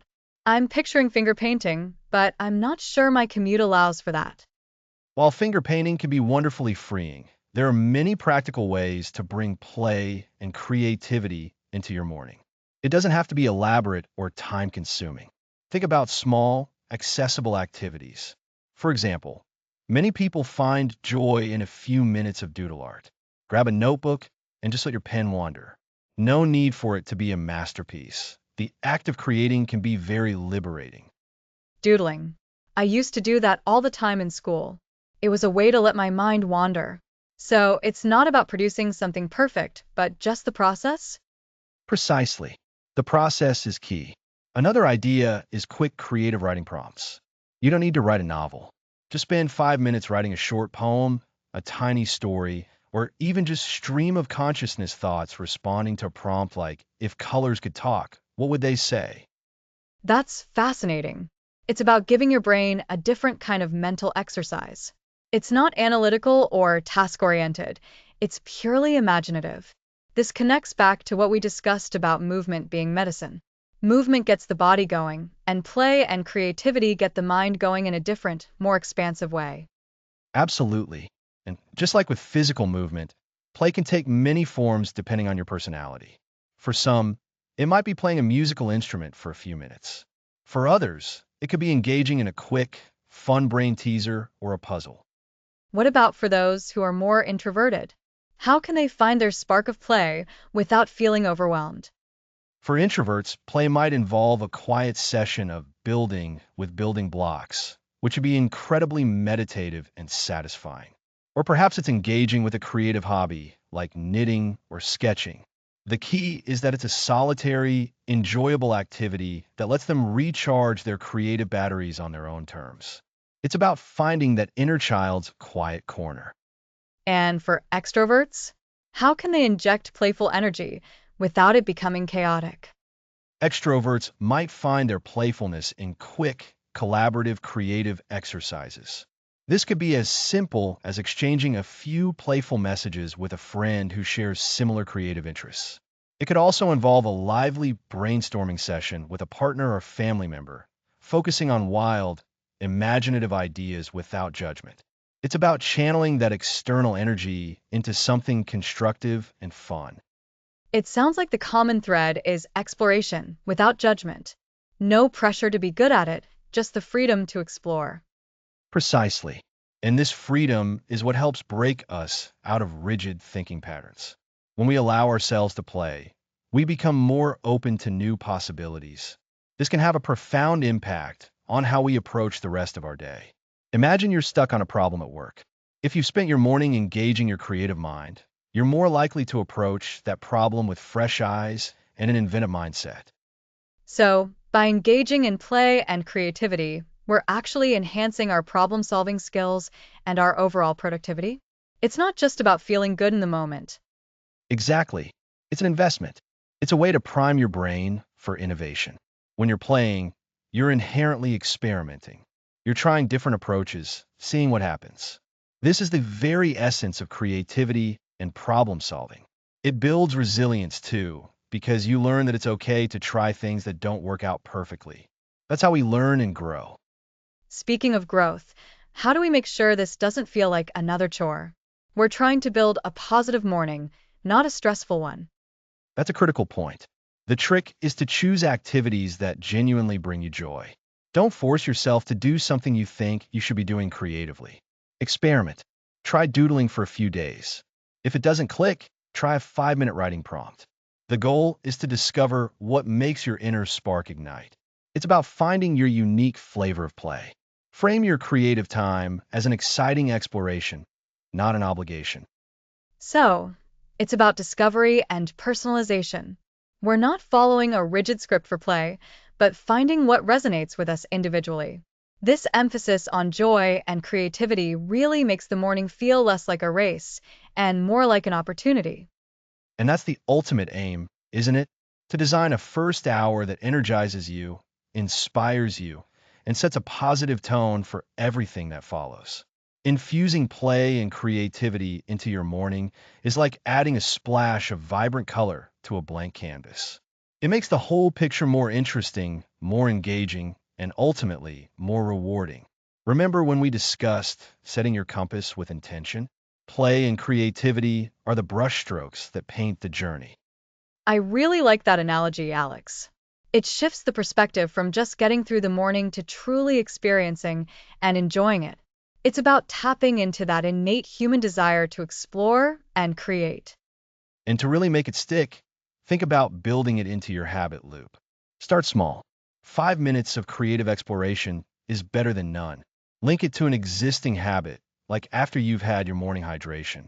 So, after you drink your water, you doodle for 5 minutes. That's a perfect practical tip. So, to recap for our listeners, infusing your morning with play and creativity isn't about being childish. It's about engaging your imagination, sparking new ideas, enhancing problem solving, and approaching your day with joy. Choose activities that genuinely make you feel curious and excited, whether it's doodling, writing, music, puzzles, or a creative hobby. It's a powerful way to extend our intention setting and make our mornings vibrant. Next episode, we'll discuss overcoming obstacles and troubleshooting your morning routine.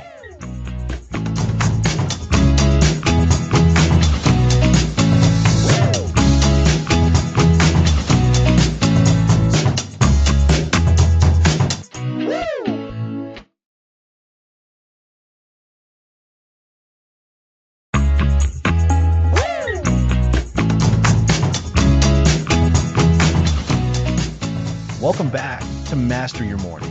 We spent a lot of time building exciting morning routines, from mindful awakenings to setting intentions and even incorporating movement and play. But what happens when life throws a curveball? Exactly, Alex. We can design the most perfect morning on paper, but reality often has other plans. This episode is all about getting real with the roadblocks we face and finding practical ways to navigate them. We're calling it Overcoming Obstacles, Troubleshooting Your Morning Routine. And that's a crucial step, Lisa, because a routine that crumbles at the first sign of trouble isn't really a sustainable routine. It's more like a fragile goal. We're aiming for resilience, for something that can bend without breaking. So, Alex, let's dive right into some common morning saboteurs. What's the biggest one listeners often mention? I'm guessing it's a lack of motivation. That groggy feeling, the temptation to hit snooze for the 10th time. You've hit the nail on the head, Lisa. Lack of motivation is a massive hurdle.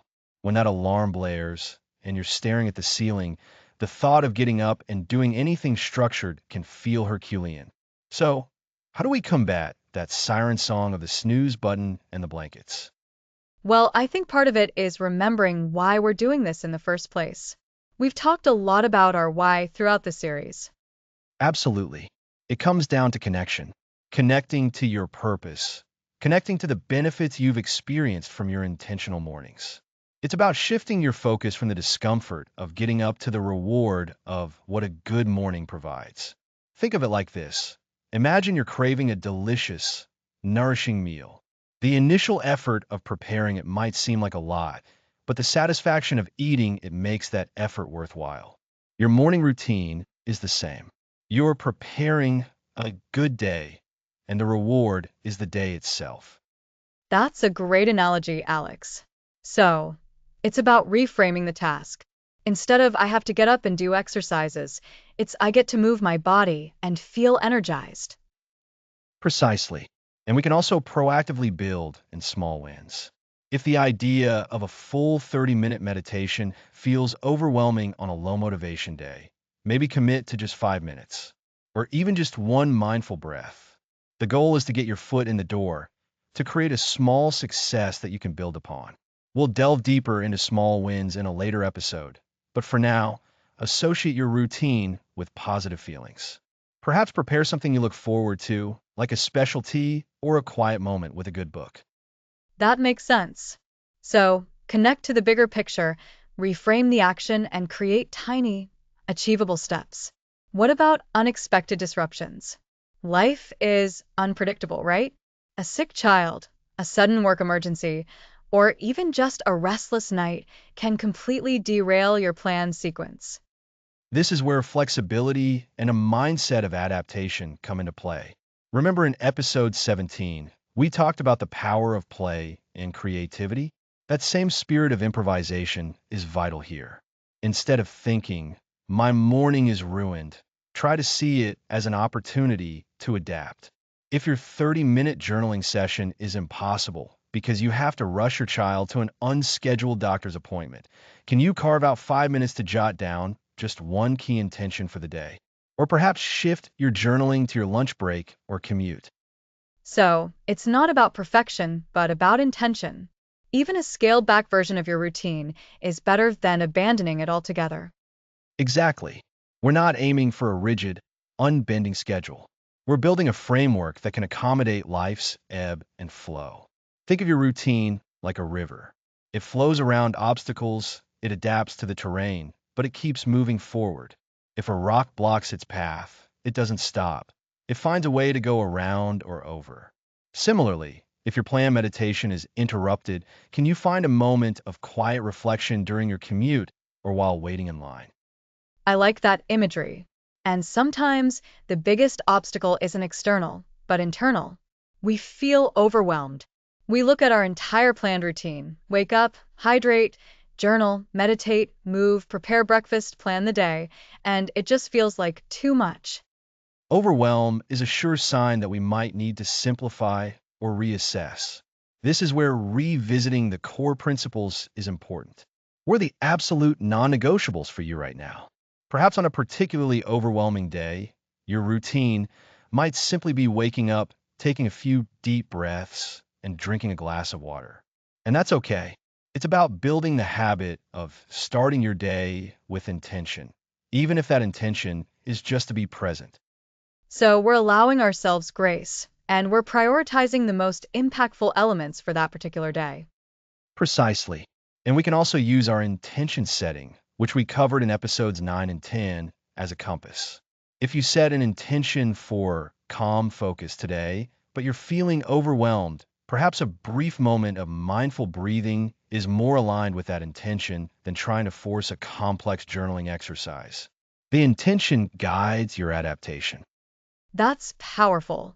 It means our established intentions are not just for good days, but they actually help us navigate the bad or challenging ones.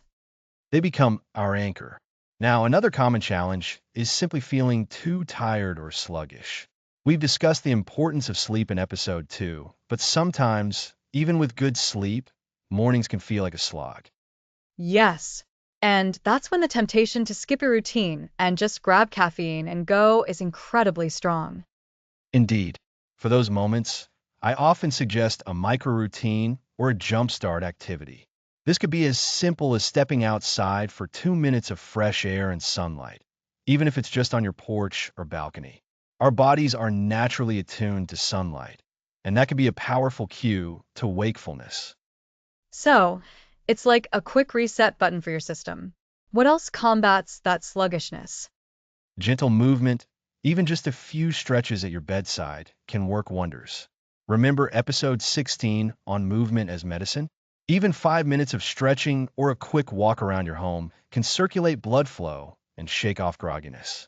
Also, consider your environment. Is your bedroom too warm? Too dark? Small adjustments can make a significant difference in how you feel upon waking.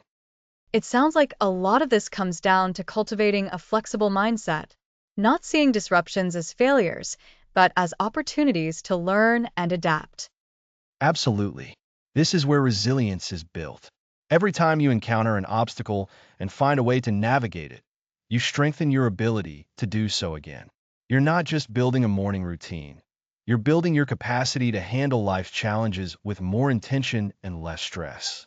It's about remembering that perfection isn't the goal, but progress and consistent effort are key.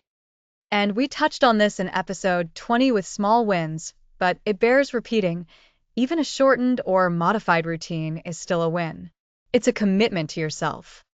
Exactly. Don't let the perfect be the enemy of the good. If you can only manage one thing, make it that one thing count. Whether it's a mindful breath, a glass of water, or 5 minutes of stretching, celebrate that small victory. It keeps the momentum going. So, to recap for our listeners, for lack of motivation, connect to your why, reframe the task, and create micro steps. For disruptions, embrace flexibility, adapt your plan, and remember that partial routines are still valuable. Feeling overwhelmed suggests a need to simplify and prioritize. And for sluggishness, try micro routines like fresh air or gentle movement, and adjust your environment. And underlying all of these, Lisa, is the principle of self-compassion. Be kind to yourself when things don't go as planned. The kindness is what will ultimately help you get back on track. We're building this for the long haul, and that requires patience and understanding. That's a perfect note to end on, Alex. Building resilience and self compassion are truly the cornerstones of a sustainable and impactful morning. Join us next time as we explore how to make your intentional mornings truly stick, delving into the science of habit formation. Thanks for listening.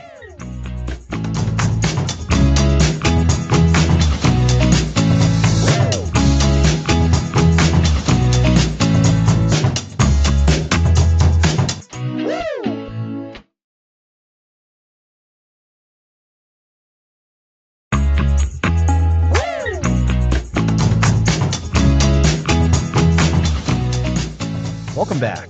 Last time we covered overcoming obstacles. Now let's tackle making your morning stick. We've designed these fantastic mornings, but the real challenge is doing them consistently. So, how do we move from intention to ingrained behavior? This is where the concept of the habit loop comes in, and it's incredibly powerful. A habit loop consists of three parts: a cue, a routine, and a reward. The cue is a trigger that tells your brain to go into automatic mode. The routine is the behavior that follows the cue. And the reward is what helps your brain remember this loop for the future. Okay, so a cue, a routine, and a reward. Can you give us an example? Absolutely. Let's take making your bed. The cue is the moment you get out of bed. The routine is smoothing blankets and arranging pillows. The reward is that feeling of accomplishment of starting with a small victory. That positive feeling reinforces the loop, making it more likely you'll do it again. So, the satisfaction is the reward that tells your brain, let's do this again. Exactly. To make our design morning routines habitual, we need to identify clear cues, ensure routines are manageable, and experience a reward. What if the cue isn't obvious, or the routine feels like a chore? For cues, tie new habits to existing ones, often called habit stacking. If you've built the habit of drinking water first thing, remember episode 4? You stack your next desired habit onto that. The cue is finishing your water. The routine, let's say, is to immediately do 10 minutes of mindful stretching. So it's like, after I finish my water, I will stretch. This makes the connection really explicit. Precisely. And it leverages an already established habit. As for routines that feel like chores, make them easy and appealing, especially in the beginning. This ties into small wins. If a new habit feels too difficult, the cue might trigger avoidance instead of action. So if I want to meditate for 20 minutes, but that feels daunting, I should start with 5 minutes. The effort level of the routine is crucial. Absolutely. Make the new habit incredibly easy to start. For meditation, maybe the routine is just opening a meditation app for 2 minutes. The goal is to solidify the loop, not achieve perfection. As the habit becomes more ingrained, you can gradually increase the duration. And the reward? Sometimes the reward isn't immediate, like finishing a book. How do we handle that? That's a great point. For habits where the reward is delayed, we need to create immediate rewards. This could be a small pleasure after completing the routine. Maybe it's enjoying a special cup of coffee after journaling, or listening to a favorite podcast after your workout. The key is that the reward is directly linked to completing the habit, delivering a feel-good response that strengthens the neural pathway. So, we're training our brains to associate the new behavior with pleasure, even if the ultimate benefit is long-term. Precisely. And consistency becomes paramount. The more consistent you are with the cue, routine, and reward, the stronger the habit loop becomes. Your brain starts anticipating the reward, making the cue more powerful and the routine more automatic. It's like building muscle memory for behavior. Speaking of building, are there any specific strategies for reducing friction or making the routine more appealing? Definitely. One strategy is temptation bundling. This is where you pair an activity you want to do with an activity you need to do. So, if you want to listen to a particular podcast, you only allow yourself to listen to it while you're doing your morning workout. Oh, that's clever. You make the less desirable task more appealing by linking it to something you enjoy. Exactly. Another strategy is environmental design. Make it as easy as possible to perform the desired habit and as difficult as possible to perform the undesired one. If you want to journal, leave your journal and pen on your bedside table. If you want to avoid mindless scrolling, leave your phone in another room. That makes so much sense. We've designed our mornings, but our environment can either support or sabotage those designs. Absolutely. And it's important to remember that perfection isn't the goal, especially at the beginning. We're building a resilient system. If you miss a day, it's an opportunity to learn and adjust. Tracking your progress can be beneficial. Seeing your streak or noticing patterns in when you slip up provides valuable insights. So, embracing imperfection and using it as feedback rather than a reason to give up. This extends from our troubleshooting discussion in episode 18. It does. When you encounter a slip up, analyze it. Was the cue unclear? Was the routine too difficult? Was the reward insufficient? Understanding the breakdown allows you to make targeted adjustments. And as these loops become stronger, the effort required decreases. It shifts from something you have to consciously push yourself to do to something you naturally gravitate towards. That's the ultimate goal, isn't it? To create a morning routine that feels effortless because it's deeply ingrained. It becomes part of your identity. So, to recap for our listeners, making your morning routine stick involves understanding and implementing the habit loop, the cue, the routine, and the reward. We can strengthen this by using habit stacking, making routines easy and appealing, creating immediate rewards, and designing our environment. And if we stumble, we see it as a learning opportunity to adjust our loops rather than a reason to quit. You've got it, Lisa. We're not just building a schedule. We're building automatic positive behaviors. Next episode, building on this foundation, we'll explore small wins, big momentum.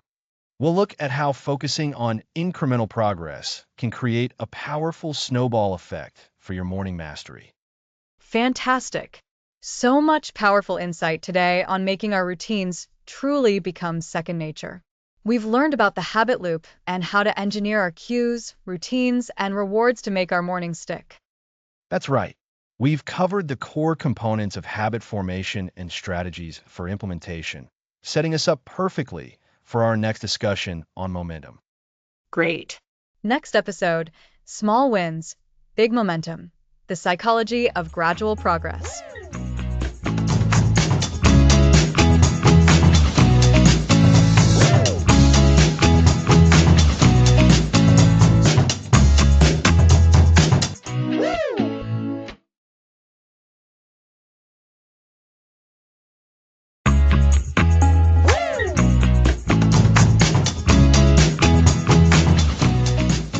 Welcome back to Master Your Morning. Today we're discussing small wins and gradual progress. Last time, we explored the habit loop, learning how to make our new morning routine stick. That was all about building solid foundations. Absolutely, Lisa. And the key to building those foundations, and frankly, to building any significant life change, is to start small. Today we're focusing on the incredible power of small, achievable wins. It's about understanding the psychology behind gradual progress and how it fuels our motivation and confidence. I love this topic, Alex, because sometimes when we aim too high, too fast, we end up feeling overwhelmed and discouraged. We think, I have to completely transform my entire morning. But that sounds exhausting. Exactly. And that's where the concept of small wins comes in. Think about it like this. Imagine you want to climb a massive mountain. If you stare at the summit from the very beginning, it can seem impossible. But if you focus on taking that first step, then the next, and then the next, you're making progress. Each step, no matter how small, gets you closer. That's the essence of gradual progress. So, instead of trying to overhaul our entire morning by, say, waking up an hour earlier, meditating for 30 minutes, exercising for an hour, and cooking a gourmet breakfast all at once, we break it down. We pick one tiny thing. Precisely. The psychology here is fascinating. When we achieve something, even something minor, our brains release a feel-good chemical. This positive reinforcement makes us feel good, and it encourages us to repeat the behavior.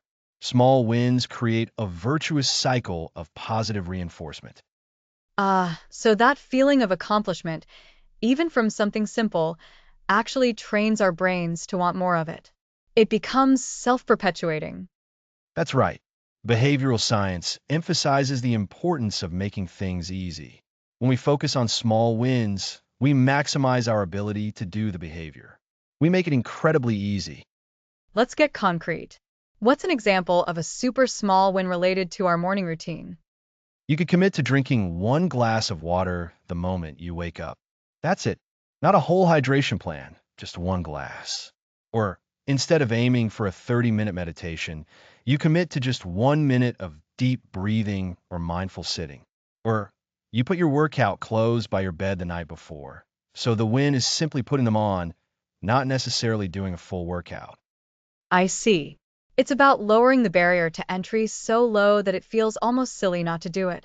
And then, once you've achieved that tiny win, you feel a sense of capability.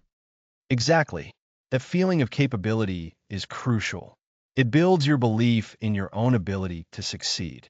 When you consistently achieve these small wins, your confidence grows. You start to think, maybe I can do this.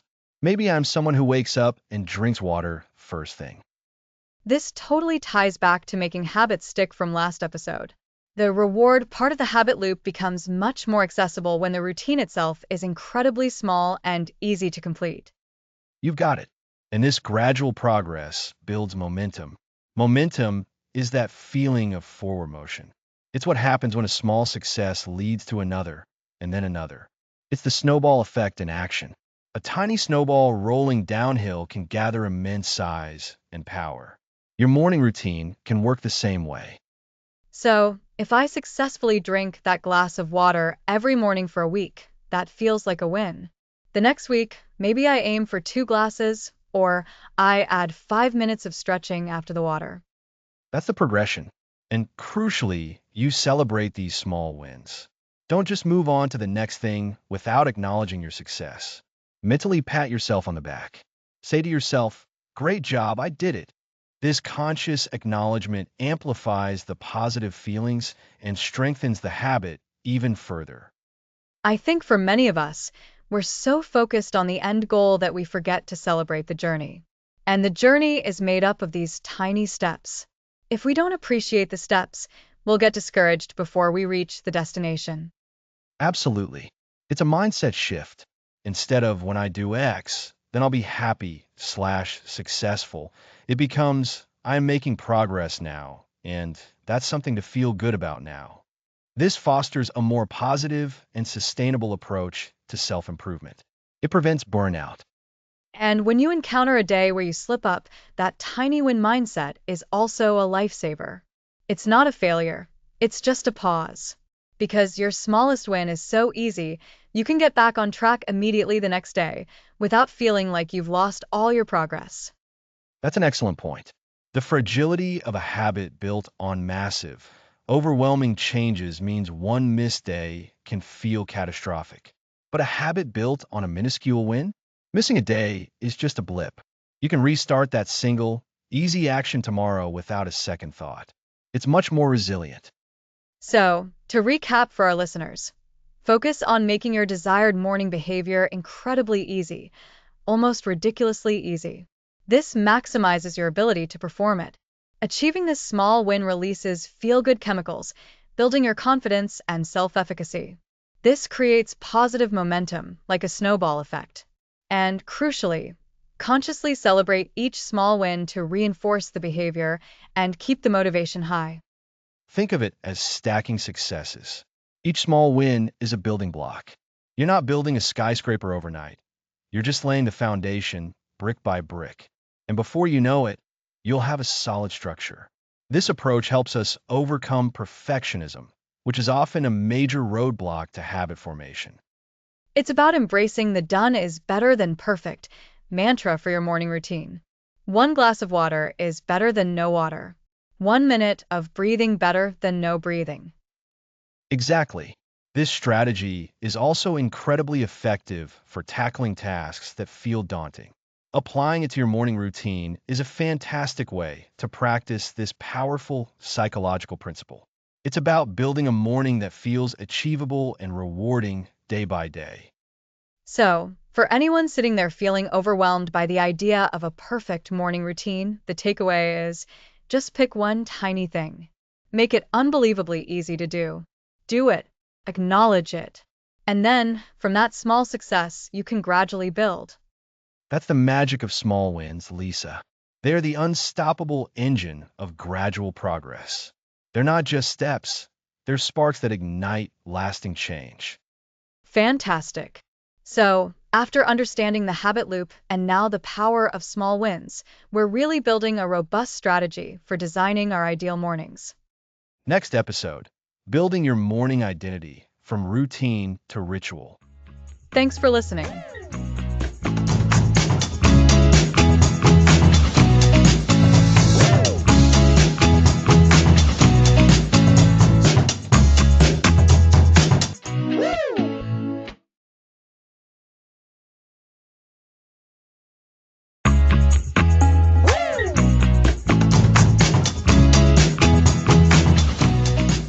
Welcome back. Last time, we delved into the psychology of small wins and how they build unstoppable momentum. Now, let's shift gears to truly solidify that progress. We're moving from simply doing a routine to being something more. Today, we're talking about building your morning identity and the crucial shift from routine to ritual. That's precisely the core of it. A routine is a series of actions, a checklist. You wake up, you drink water, you meditate, you read a bit. You're checking things off. A ritual, on the other hand, is imbued with meaning, intention, and a sense of deep connection. It's not about the actions themselves, but what those actions represent and how they make you feel. It becomes part of your identity. So, it's less about proving you did the thing and more about embodying the person who does the thing? Exactly. Think about it this way. For years, people have rituals around things like birthdays or holidays. These aren't just tasks, they're symbolic. They mark a significant moment. They connect us to traditions or loved ones, and they often evoke strong emotions and a sense of belonging. We're applying that same power to our mornings. I can see that. It's like going from I'm going to exercise to I am someone who prioritizes my health through movement. It changes the internal narrative. Precisely. And that internal narrative is where identity is built. When you consistently engage in practices that align with the person you aspire to be, you begin to internalize those qualities. If you've been focusing on mindfulness and you regularly practice it, you're not just doing mindfulness, you're being mindful. Your morning transforms from a set of obligations into a sacred space where you cultivate that aspect of yourself. So, when we talk about transitioning from routine to ritual, what are the key elements that facilitate this shift? There are a few fundamental pillars. The first is intention. With a routine, the intention might be simply to get through it. With a ritual, the intention is deeper. It's about what you want to cultivate. Do you want to cultivate calm, focus, creativity, energy? You imbue each step of your morning with that specific intention.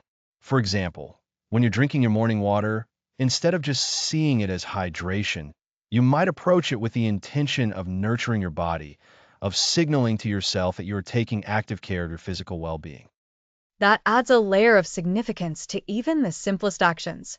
So, the intention is the why behind each step, making it more than just a task. What's the next pillar? The second is mindfulness. Remember how we've talked about being present? This is where it truly shines. When you're performing a ritual, you're fully engaged. You're not just going through the motions while your mind wanders to your to-do list. You're noticing the warmth of the water, the sensation of your breath, the words you're reading, the feeling of your feet on the ground. You're experiencing it. This sensory engagement deepens the connection to the practice and to yourself. So, the mindfulness isn't just a separate part of the routine anymore. It becomes the way you engage with every element of your morning. It's woven into the fabric of the ritual. Exactly. And this leads to the third pillar, meaning. Rituals have meaning. They connect us to our values, our goals, and our sense of self. When your morning practices are aligned with what truly matters to you, they cease to feel like chores and become expressions of your deepest desires. If your value is personal growth, then your morning reading or journaling becomes a meaningful act of investing in yourself, not just filling time. Think about the difference between tidying your desk because you have to versus arranging your workspace with care because it represents your commitment to clarity and professionalism. The latter is a ritual. That makes so much sense. It's about elevating the mundane into the meaningful. And finally, the fourth pillar is consistency fueled by feeling. We've talked about consistency for habit formation, but there's a difference here. With a routine, consistency can feel like a struggle against resistance. With a ritual, consistency becomes more organic because you're showing up for the positive feelings it generates. You're not forcing yourself, you're drawn to it because of the peace, clarity, or energy it provides. It starts to feel less like a discipline and more like a deeply nourishing experience you wouldn't want to miss. You're not just maintaining a habit, you're tending to a vital part of your well-being. So, we're looking for the positive feedback loop. The feeling I get from my morning ritual reinforces my desire to do it again. It becomes self-perpetuating. Precisely. Now, how do you actively foster this shift? It's not always an overnight transformation. It's a conscious process. First, reevaluate your current routine through the lens of intention and meaning. Take each element you've established. For instance, your 10 minutes of quiet reflection. What is your deeper intention here? Is it to find clarity? To practice gratitude? To connect with your inner self? Once you identify that, consciously connect the action to that intention. You can even say it aloud or as a silent affirmation at the start of that practice. I am now taking this time to cultivate inner peace. So, verbalizing or consciously owning the intention behind each step. I like that. It anchors the practice. Yes. Then, bring mindful presence to each step. Don't rush. If you're making your morning tea, notice the aroma, the warmth of the mug, the way the leaves unfurl. If you're stretching, feel the sensations in your muscles. This sensory engagement makes the experience richer and harder to dismiss as just another task. It builds the emotional connection. It's about slowing down and truly experiencing what you're doing, rather than just accomplishing it. Indeed, the next step is to infuse it with personal significance. What does your morning mean to you? If your morning is about setting a positive tone for the day, acknowledge that. If it's about recharging your personal energy reserves, recognize that.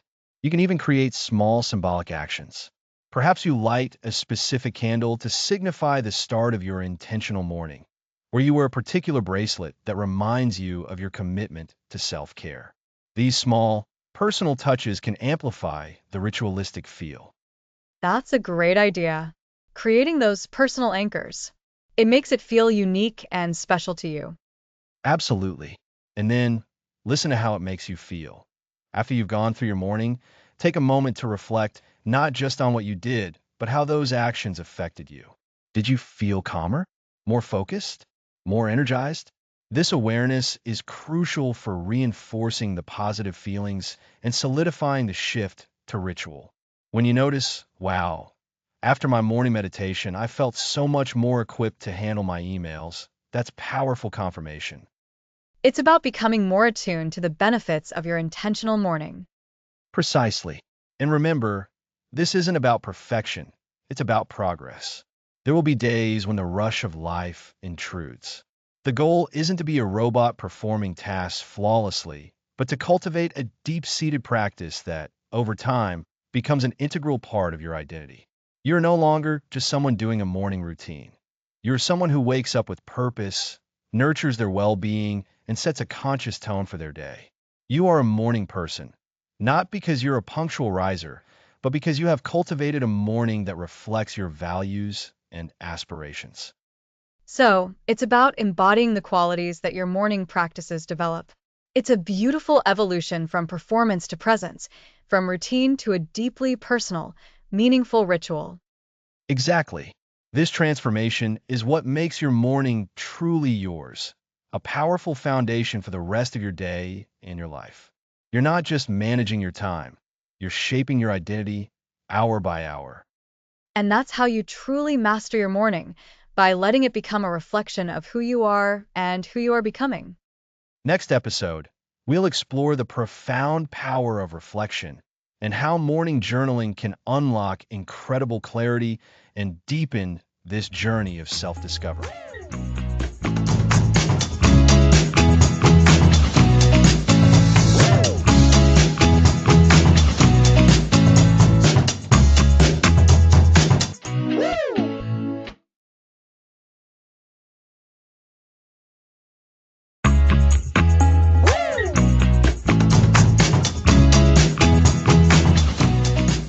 Welcome back. Last time, we discussed building your morning identity. Today, Alex, we're diving into a practice that truly solidifies that ritual and brings profound clarity, the power of reflection through morning journaling. Journaling is about understanding where you are and how to get there. It's a way to gain clarity, process your thoughts, and truly understand yourself. It's like checking your map and compass. So, it's not just about jotting down your to-do list. Absolutely not. Morning journaling is about introspection. It's a conversation with yourself, a safe place to gain insights you might otherwise overlook. We've learned the importance of that first hour, and journaling can be a cornerstone of making that hour truly productive for your mind. I love the idea of a conversation with yourself. Sometimes, my mind can feel a bit chaotic, like a whole bunch of different radio stations playing at once. How does journaling help untangle that? That's a perfect analogy. Journaling is like tuning into one clear station. Externalizing your thoughts forces you to articulate them. Suddenly, that chaos starts to make sense. You can see recurring themes, underlying worries, or emerging ideas. It brings order to the internal noise. And what kind of things should we be writing down? Start with a simple question like, how am I feeling right now, physically and emotionally?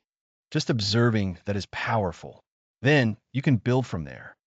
Okay, so how am I feeling is a good starting point. What else? You can use journaling to revisit your intentions. A great prompt is, what is my intention for today? And what is one small action I can take to move towards it? This connects your internal state to your external actions. Remember when we discussed setting intentions in episode 9? So it's not just setting the intention, but planning the first tiny step. That makes it feel much more achievable. Exactly. Another area journaling excels in is gratitude. A simple prompt could be, what am I grateful for today? no matter how small. Remember, we're building a positive morning, and gratitude is a huge contributor to that. It's easy to focus on what's going wrong, but acknowledging what's going right can fundamentally change the tone of your day. So, feeling, intention, and gratitude. Those seem like excellent starting points. They are. You can also use journaling for problem solving or self-discovery. You could write, what is the core issue here? And what are some possible solutions I haven't considered? Or more broadly, what am I learning about myself lately? It sounds like journaling acts as a mirror, reflecting our inner landscape back to us. You mentioned connecting it to episode 9. What other episodes does this tie into? It connects beautifully with so many. Think back to episode 2, Decoding Your Sleep Cycle. Understanding your sleep patterns can provide insights you can then explore in your journal. Did you have a restless night? What might have contributed to that? Journaling helps you make those connections. And what about episode 8, The Power of Presence? Journaling is a very mindful activity, isn't it? Absolutely. It's mindfulness in action. By focusing on writing and the thoughts that emerge, you're practicing presence. It anchors you in the moment. Journaling is that anchor for many. I also recall episode 21, Building Your Morning Identity. Journaling seems like a perfect way to reinforce that identity. When you write down your intentions or reflections on who you are becoming, you're actively solidifying that sense of self. You're absolutely right. It's about reinforcing the narrative you want for yourself. And that leads to the habit loop we discussed in episode 19. Journaling, once established, becomes a cue that signals it's time for reflection and intention. The reward is the clarity and peace it brings, which reinforces the habit. So, for someone who's never journaled before or tried and stopped, what's the best way to make it stick?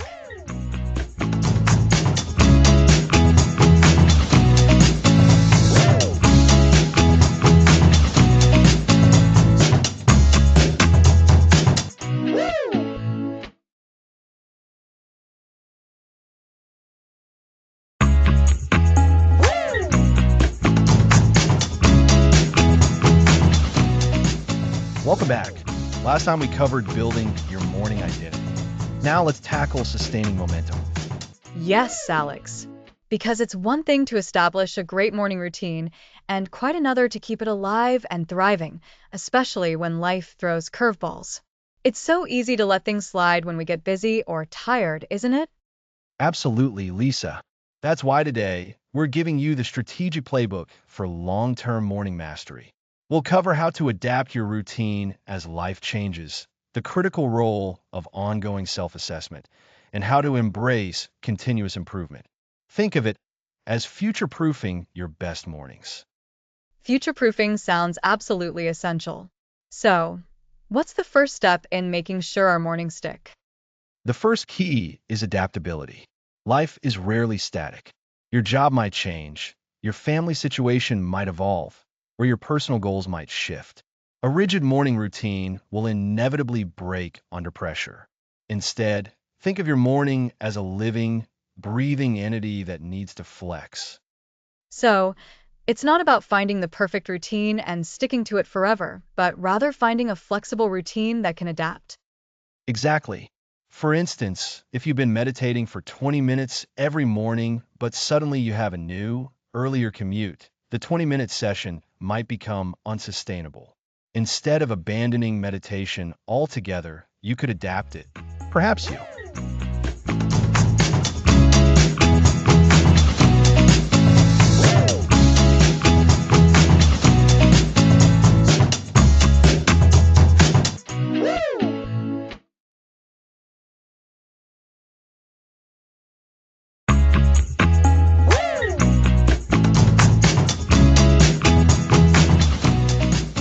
Welcome back to Master Your Morning. In episode 23, we talked about sustaining momentum, building those consistent habits that make your morning routine feel less like a chore and more like a natural, powerful start to your day. We explored strategies for long-term adherence, ensuring that those morning wins keep on giving. And that commitment to a strong start, Alex, really resonates with what we're diving into today. because it's not just about you and your personal triumphs. This episode is all about the ripple effect, how your well-designed morning profoundly impacts the people around you, your relationships. Exactly, Lisa. We've spent a lot of time focusing inward on personal productivity, mental clarity, and physical well-being. But human beings are social creatures. We don't exist in a vacuum. The energy, the presence, the calm, or conversely, the chaos and stress that you bring from your morning absolutely spills over into your interactions with family, friends, and colleagues. That makes so much sense. If I wake up feeling rushed, overwhelmed, and maybe a bit grumpy, I'm certainly not bringing my best self to my interactions. I'm more likely to be irritable, less patient, and probably not the most engaging conversationalist. Precisely. Think of your morning as the foundation for your day's emotional and energetic output. If that foundation is shaky, with lots of cracks of stress and rushing, then everything built upon it, your conversations, your patience, your ability to connect, is also going to be compromised. Conversely, a solid, well-built morning foundation, one characterized by intention and a sense of calm, creates a much more stable platform for positive relationships. So, a mindful morning isn't just a personal benefit, it's a gift to your loved ones. You're essentially choosing to show up as a more present, patient, and positive version of yourself for them. That's a fantastic way to put it, Lisa. You're not just getting your day started.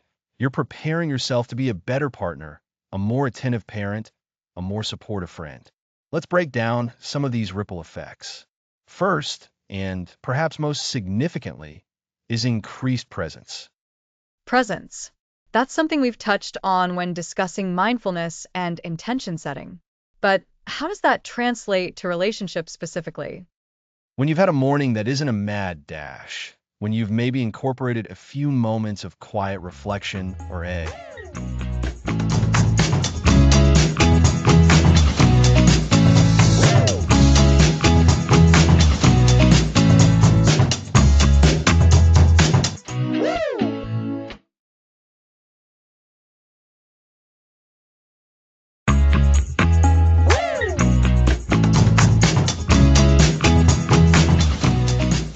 Welcome back. Last time we discussed the ripple effect of your morning on relationships. Now, let's focus on your professional edge. That's right, Alex. Today, we're diving into how a masterful morning directly translates to peak performance in your work life. Absolutely. After all the foundational work we've done on crafting a conscious start to the day, how does that translate into a more impactful professional life? It's about strategically leveraging that prime morning energy for maximum career benefit. So, we're moving beyond just feeling good in the morning to actively doing better and doing it more effectively in our professional roles. How does a strong morning routine give us that professional edge? It boils down to key elements, all amplified by a well-designed morning. First, clarity of purpose. Remember when we discussed setting intentions and crafting your daily narrative? When you start your day knowing why you're doing what you're doing and what your key priorities are, you cut through the noise. This is crucial in a professional setting where we're often bombarded with tasks. So, instead of starting the workday by reacting to emails, you're proactively tackling what truly matters because you've already defined it. Precisely. And that leads to enhanced productivity. When you've already engaged in some form of focused or mindful activity, your brain is primed for deep work. You're not dragging yourself into focus. You've already built that mental muscle. Remember the principles of overcoming resistance we explored? This directly applies. I can see that. If I've cleared my head and set my top one or two professional goals for the day during my morning, I'm much more likely to actually achieve them rather than getting sidetracked by less important demands. Exactly. And this focus directly impacts creativity and problem solving. Many of us experience our most innovative thinking when our minds are clear and relaxed, not stressed and overloaded. A morning routine that includes elements of calm, like mindful reflection or quiet contemplation, can foster those breakthrough ideas at work. That's a fascinating point. I often associate creativity with specific time blocks, but you're saying our morning prep can actually unlock our creative potential before the workday even begins. It's about creating the conditions for it. When you're not rushed, when you've attended to your basic needs, and when you've quieted the mental clutter, your brain has the capacity to connect ideas in novel ways. This is invaluable in any professional field that requires innovation. So, clarity, productivity, and creativity, those are huge professional benefits. Are there specific actionable strategies we can implement in our morning routines to boost these? Absolutely. Building on our earlier discussions about reclaiming our attention, let's talk about a digital-free prime time. For at least the first 30 to 60 minutes of your day, try to avoid checking work emails, social media, or news feeds. This protects your focus for what's truly important, your personal well-being and your most critical professional tasks. This ties directly into avoiding those digital distractions we discussed. It feels counterintuitive in a professional context, doesn't it? Many people feel the need to get ahead of their inbox first thing. It does, but think about it as strategic prioritization. If your email inbox is a fire hose, diving in headfirst without a plan often leads to putting out small fires all day, neglecting the building that's truly important. By delaying that dive, you ensure you're addressing your priorities first. Consider using that time for a high-impact professional task that requires your full concentration, or for thoughtful planning of your workday. So, it's like choosing to build a strong foundation before you start constructing the walls. What about managing the demands of a busy professional life? How can our morning routine help us feel less overwhelmed? This is where setting intentional, achievable daily goals comes into play. When you identify your top 1 to 3 professional priorities for the day and begin your day by working on one of them, you create immediate momentum. This feeling of accomplishment before the workday is even a few hours old can shift your entire perspective and build confidence, making you more resilient to the inevitable challenges that arise. It's a practical application of making small wins create big momentum, as we discussed in episode 20. That's such a powerful psychological boost. It's the small wins, big momentum principle, but applied specifically to our careers. Exactly. Another strategy is to incorporate a brief period of reflection or planning specifically for your professional development. This doesn't have to be formal. It could be 5 minutes thinking about a skill you want to improve, a project you're excited about, or even something you learned yesterday that you can apply today. This forward-looking mindset is crucial for long-term career growth. So, consciously thinking about not just what you need to do, but how you're growing professionally. That sounds like it builds a strong sense of purpose and direction, which is key to building your professional identity. It absolutely does. And remember, this isn't about adding more to an already packed schedule. It's about repurposing existing time or slightly shifting your wake-up time to invest in yourself. Think of it as an investment with a guaranteed return, a more effective, engaged, and fulfilled professional life. This has been incredibly insightful, Alex. We've talked about how clarity of purpose, enhanced productivity, and boosted creativity are direct outcomes of a well-designed morning. And we've explored concrete strategies like a digital-free prime time, setting clear professional priorities, and incorporating professional development reflection. These aren't just good habits. They're strategic tools for building a more successful and satisfying career. By mastering your morning, you're not just setting yourself up for a better day. You're paving the way for a more impactful and fulfilling professional journey. Thanks for listening.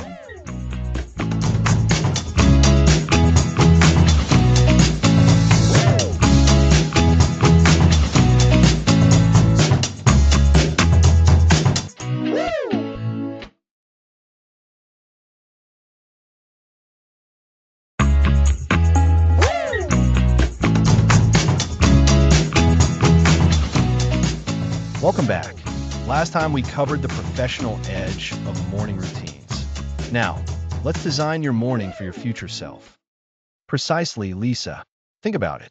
Every action we take, or choose not to take, in that first hour sets a trajectory. We've spent this entire series breaking down the components of an impactful morning. Waking well, fueling our bodies and minds, managing distractions, setting intentions, and moving our bodies. Now, we're synthesizing all of that to serve a bigger purpose, your future vision. So, it's about looking beyond the immediate needs of the day and asking, what do I need to do now to ensure my future self is thriving? Exactly. It's about conscious creation. Your future self isn't some distant, abstract idea. It's the accumulation of all the days you've lived, and especially how you've chosen to start them. If your future self is someone who is creative, knowledgeable, healthy, and at peace, what are the consistent, small actions you need to embed into your morning today to nurture those qualities? That makes so much sense. It's easy to get caught up in the daily grind and forget the long game. This episode is about bringing that long game into sharp focus, using our morning as the primary tool. Absolutely. Let's revisit some ideas we've touched on. Remember when we discussed setting your compass with intention setting? Now we're elevating that. Instead of just setting intentions for this day, we're setting intentions for the kind of person you are cultivating. So, instead of I intend to finish this report today, it might be I intend to cultivate the habit of focused work so that my future self is recognized for their diligence. That's a fantastic example, Lisa. It's about the being, not just the doing. And this connects directly to crafting your daily narrative. Your morning narrative can become a story of progress towards your future self. Picture your future self.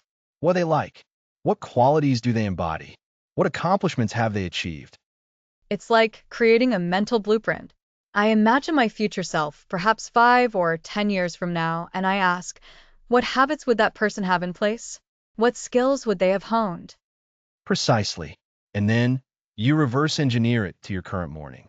If your future self is a proficient musician, then your morning might include 15 minutes of practice. If your future self is a fluent Spanish speaker, your morning might involve a quick language learning app session. These aren't massive commitments, but consistent droplets that carve a canyon over time. It's about aligning short-term actions with long-term aspirations. And this ties into the idea of habits we discussed, making your morning stick. If the habit serves your future self, it becomes much more motivating to maintain. That's the key motivator, isn't it? The inherent reward isn't just checking a box for the day. It's the deep satisfaction of knowing you are actively building the life and the person you aspire to be. We talked about the psychology of gradual progress, small wins building big momentum. This is the ultimate application of that. Each intentional morning action is a small win for your future self. And it creates a powerful feedback loop. By consistently taking actions that align with your future vision, you start to embody those qualities. This can lead to a stronger sense of self-efficacy, which then fuels more positive actions. Absolutely. Your morning routine becomes a living, evolving commitment to your own growth. Let's consider the obstacles we talked about. When you face a challenging morning, perhaps a lack of sleep or unexpected disruptions, knowing that your actions are directly serving your future self can provide that extra crucial bit of motivation to stick with your intended plan. It's higher stakes than just getting through the day. It elevates the purpose of our morning. It's not just about starting the day smoothly, it's about architecting a future. It makes all the previous episodes, from decoding our sleep cycles to mindful nourishment, reclaiming attention and movement, feel like building blocks for this ultimate goal. They truly are. Every single concept we've explored is a lever you can pull to shape that future. For instance, when we discussed mindful nourishment, imagine your future self is someone with boundless energy and robust health. The choices you make about what you eat and drink in the morning now are directly contributing to that future state. It's biological destiny, in a way, guided by your present intentions. And the digital detox we championed becomes even more critical. If your future self is someone deeply present and connected, then clearing your mind of digital noise in the morning is essential for cultivating that presence. You're training your brain to focus on what truly matters. Exactly. It's about building your morning identity, as we discussed, moving from routine to ritual. When your morning is a ritual designed for your future self, it gains a sacred quality. It's a time of dedication, of self-investment that transcends the mundane. So, to recap, when we design our morning for our future selves, we are defining a clear vision of who we want to become, identifying consistent, small actions in our morning routine that directly support that vision, using our intentions, narratives, and habits to reinforce this long-term goal, leveraging past principles like mindful nourishment, digital detox, and movement as tools for future advancement, and embracing this process as a conscious act of self-creation, not just a daily task. That's a perfect summary, Lisa. It's about understanding that your first hour isn't just the start of your day. It's the foundation of your future. And by the end of this series, you'll have a comprehensive toolkit to ensure that foundation is as strong and as purposeful as possible. You've learned to design your wake up, fuel your body and mind, manage distractions, set intentions, incorporate movement, overcome obstacles, and build habits. Now, it's about casting that knowledge forward, aiming at your ultimate aspirations. It feels like the culmination of everything. It's empowering to think that the discipline and intention we put into our mornings today can directly shape the person we become tomorrow and for years to come. It is absolutely empowering. This episode is about taking all the practical steps we've outlined and infusing them with your highest aspirations. It's about asking yourself, what is one small thing I can do in my morning, starting tomorrow, that will demonstrably benefit the person I want to be in 5 years, and then consistently doing it? It's the ultimate act of self-care and the most profound form of goal setting. So, the challenge for our listeners is to identify that one small action and commit to it. Let it be the anchor for your future self. Yes, and remember, it's not about perfection. It's about progress, about intention, and about the incredible power that your first hour holds. This brings us to the precipice of our journey. We've designed our mornings, and now we're designing our futures. Thanks for listening.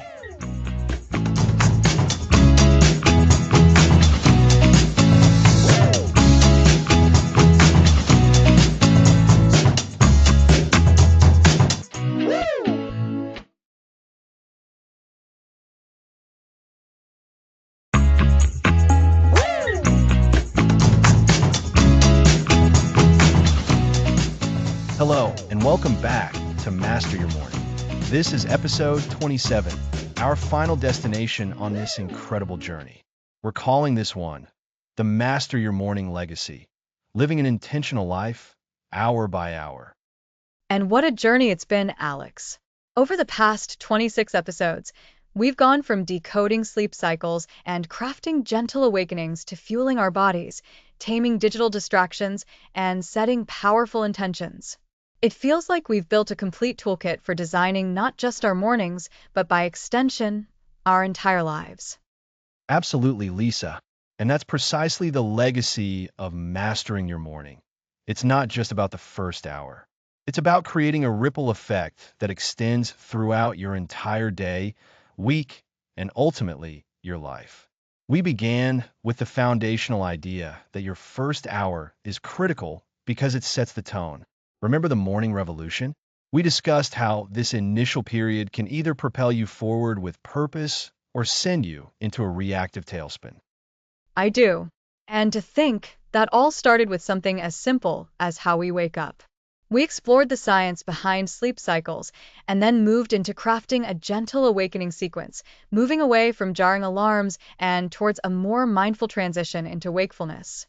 It's about honoring your body's natural rhythm. Exactly.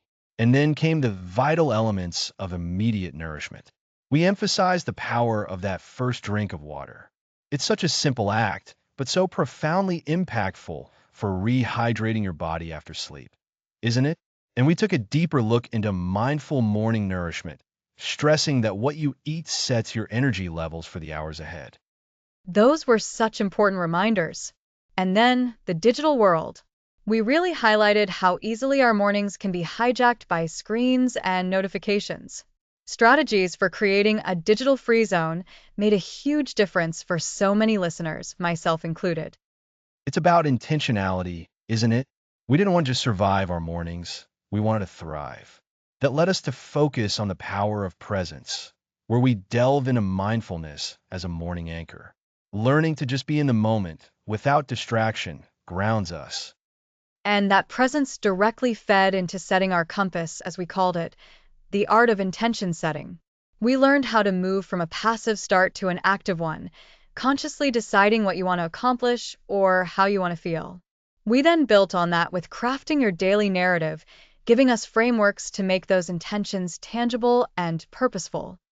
We also made sure to cater to different personalities. Remember introverts Oasis and extrovert spark. We discussed how introverts can design a peaceful solo morning for recharge, while extroverts can find energizing connections. Finding the blending personalities sweet spot helped listeners bridge those diverse needs. It was so great to see how adaptable these principles are. And we didn't stop at weekdays. We explored going beyond the weekday sprint and focusing on the weekend recharge, showing us how to design mornings that balance rest and renewal, ensuring we don't burn out. Movement was another cornerstone. Movement as medicine highlighted the benefits of gentle physical activity to energize the body and mind. And who could forget the power of play? Infusing joy and creativity into your morning routines can transform the mundane into something truly joyful. That was such a fun one. But of course, no journey is without its bumps. In overcoming obstacles, we tackled common challenges and provided troubleshooting tips. And then we got into the nitty-gritty of making it stick with the habit loop, dissecting how habits are formed and how to make your morning routine a natural part of your life. Small wins, big momentum was all about the psychology of gradual progress, showing us that consistent, small steps lead to significant, lasting change. This built beautifully into building your morning identity, where we transition from mere routine to something more profound, a personal ritual that reflects who you are and who you want to become. The addition of morning journaling then gave us a direct pathway to deeper clarity and self-understanding. It's amazing how writing down your thoughts can unlock so much insight. Indeed. And now, as we stand at the end of our series, the key is sustaining that momentum. We offered long-term strategies, reminding us that mastering your morning is an ongoing practice, not a one-time fix. And that brings us to a crucial point, the ripple effect. Ah, yes, which showed us how designing an intentional morning positively impacts our relationships with others. When we're more centered and energized, we show up better for the people in our lives. And for those focused on their careers, the professional edge provided insights into how morning routines can cultivate peak performance in a professional setting. It's about bringing your best self to your work. Then, in your future self, we took a look ahead. We discussed how the choices we make in our mornings are investments in the person we aspire to be. It's about designing a morning that aligns with and actively serves our long-term goals and aspirations. And that, Lisa, brings us to today. We've covered so much ground, from the fundamental mechanics of sleep and wakefulness to the nourishment of body and mind, the discipline of attention, the power of intention, and the adaptability for different lifestyles and personalities. We've explored how to build lasting habits, overcome obstacles, and integrate movement and joy. We've learned to reflect, sustain momentum, and understand the broader impact of our morning choices. It truly feels like a comprehensive approach to intentional living. The core message throughout this entire series has been clear: your morning is your launch pad. By consciously designing those first crucial hours, you are not just starting your day well, you are actively shaping your future. You are cultivating resilience, focus, and a sense of purpose that permeates every aspect of your existence. Think of your morning routine not as a list of chores to complete, but as a personal ritual, a sacred space where you connect with yourself, align with your values, and prepare to meet the world with intention and grace. The legacy you build is one of self-mastery, of living a life driven by purpose rather than dictated by circumstance. Each hour, starting with your first, is an opportunity to contribute to that legacy. So, as we conclude this chapter, Consider the principles we've discussed not as rigid rules, but as guiding lights. Adapt them, personalize them, and continue to evolve them as you grow. The journey of mastering your morning is a lifelong one, and the skills you've honed here will serve you every single day. This has been an incredible 27 episodes, and it's been an honor to explore this topic with you, Lisa, and with all of our listeners. Remember, the power to design an intentional, impactful life lies within your grasp, starting the moment you open your eyes. Take what you've learned, apply it consistently, and build that extraordinary legacy hour by hour. Thank you so much for joining us on this series. It's been an absolute pleasure. Thanks for listening to the series.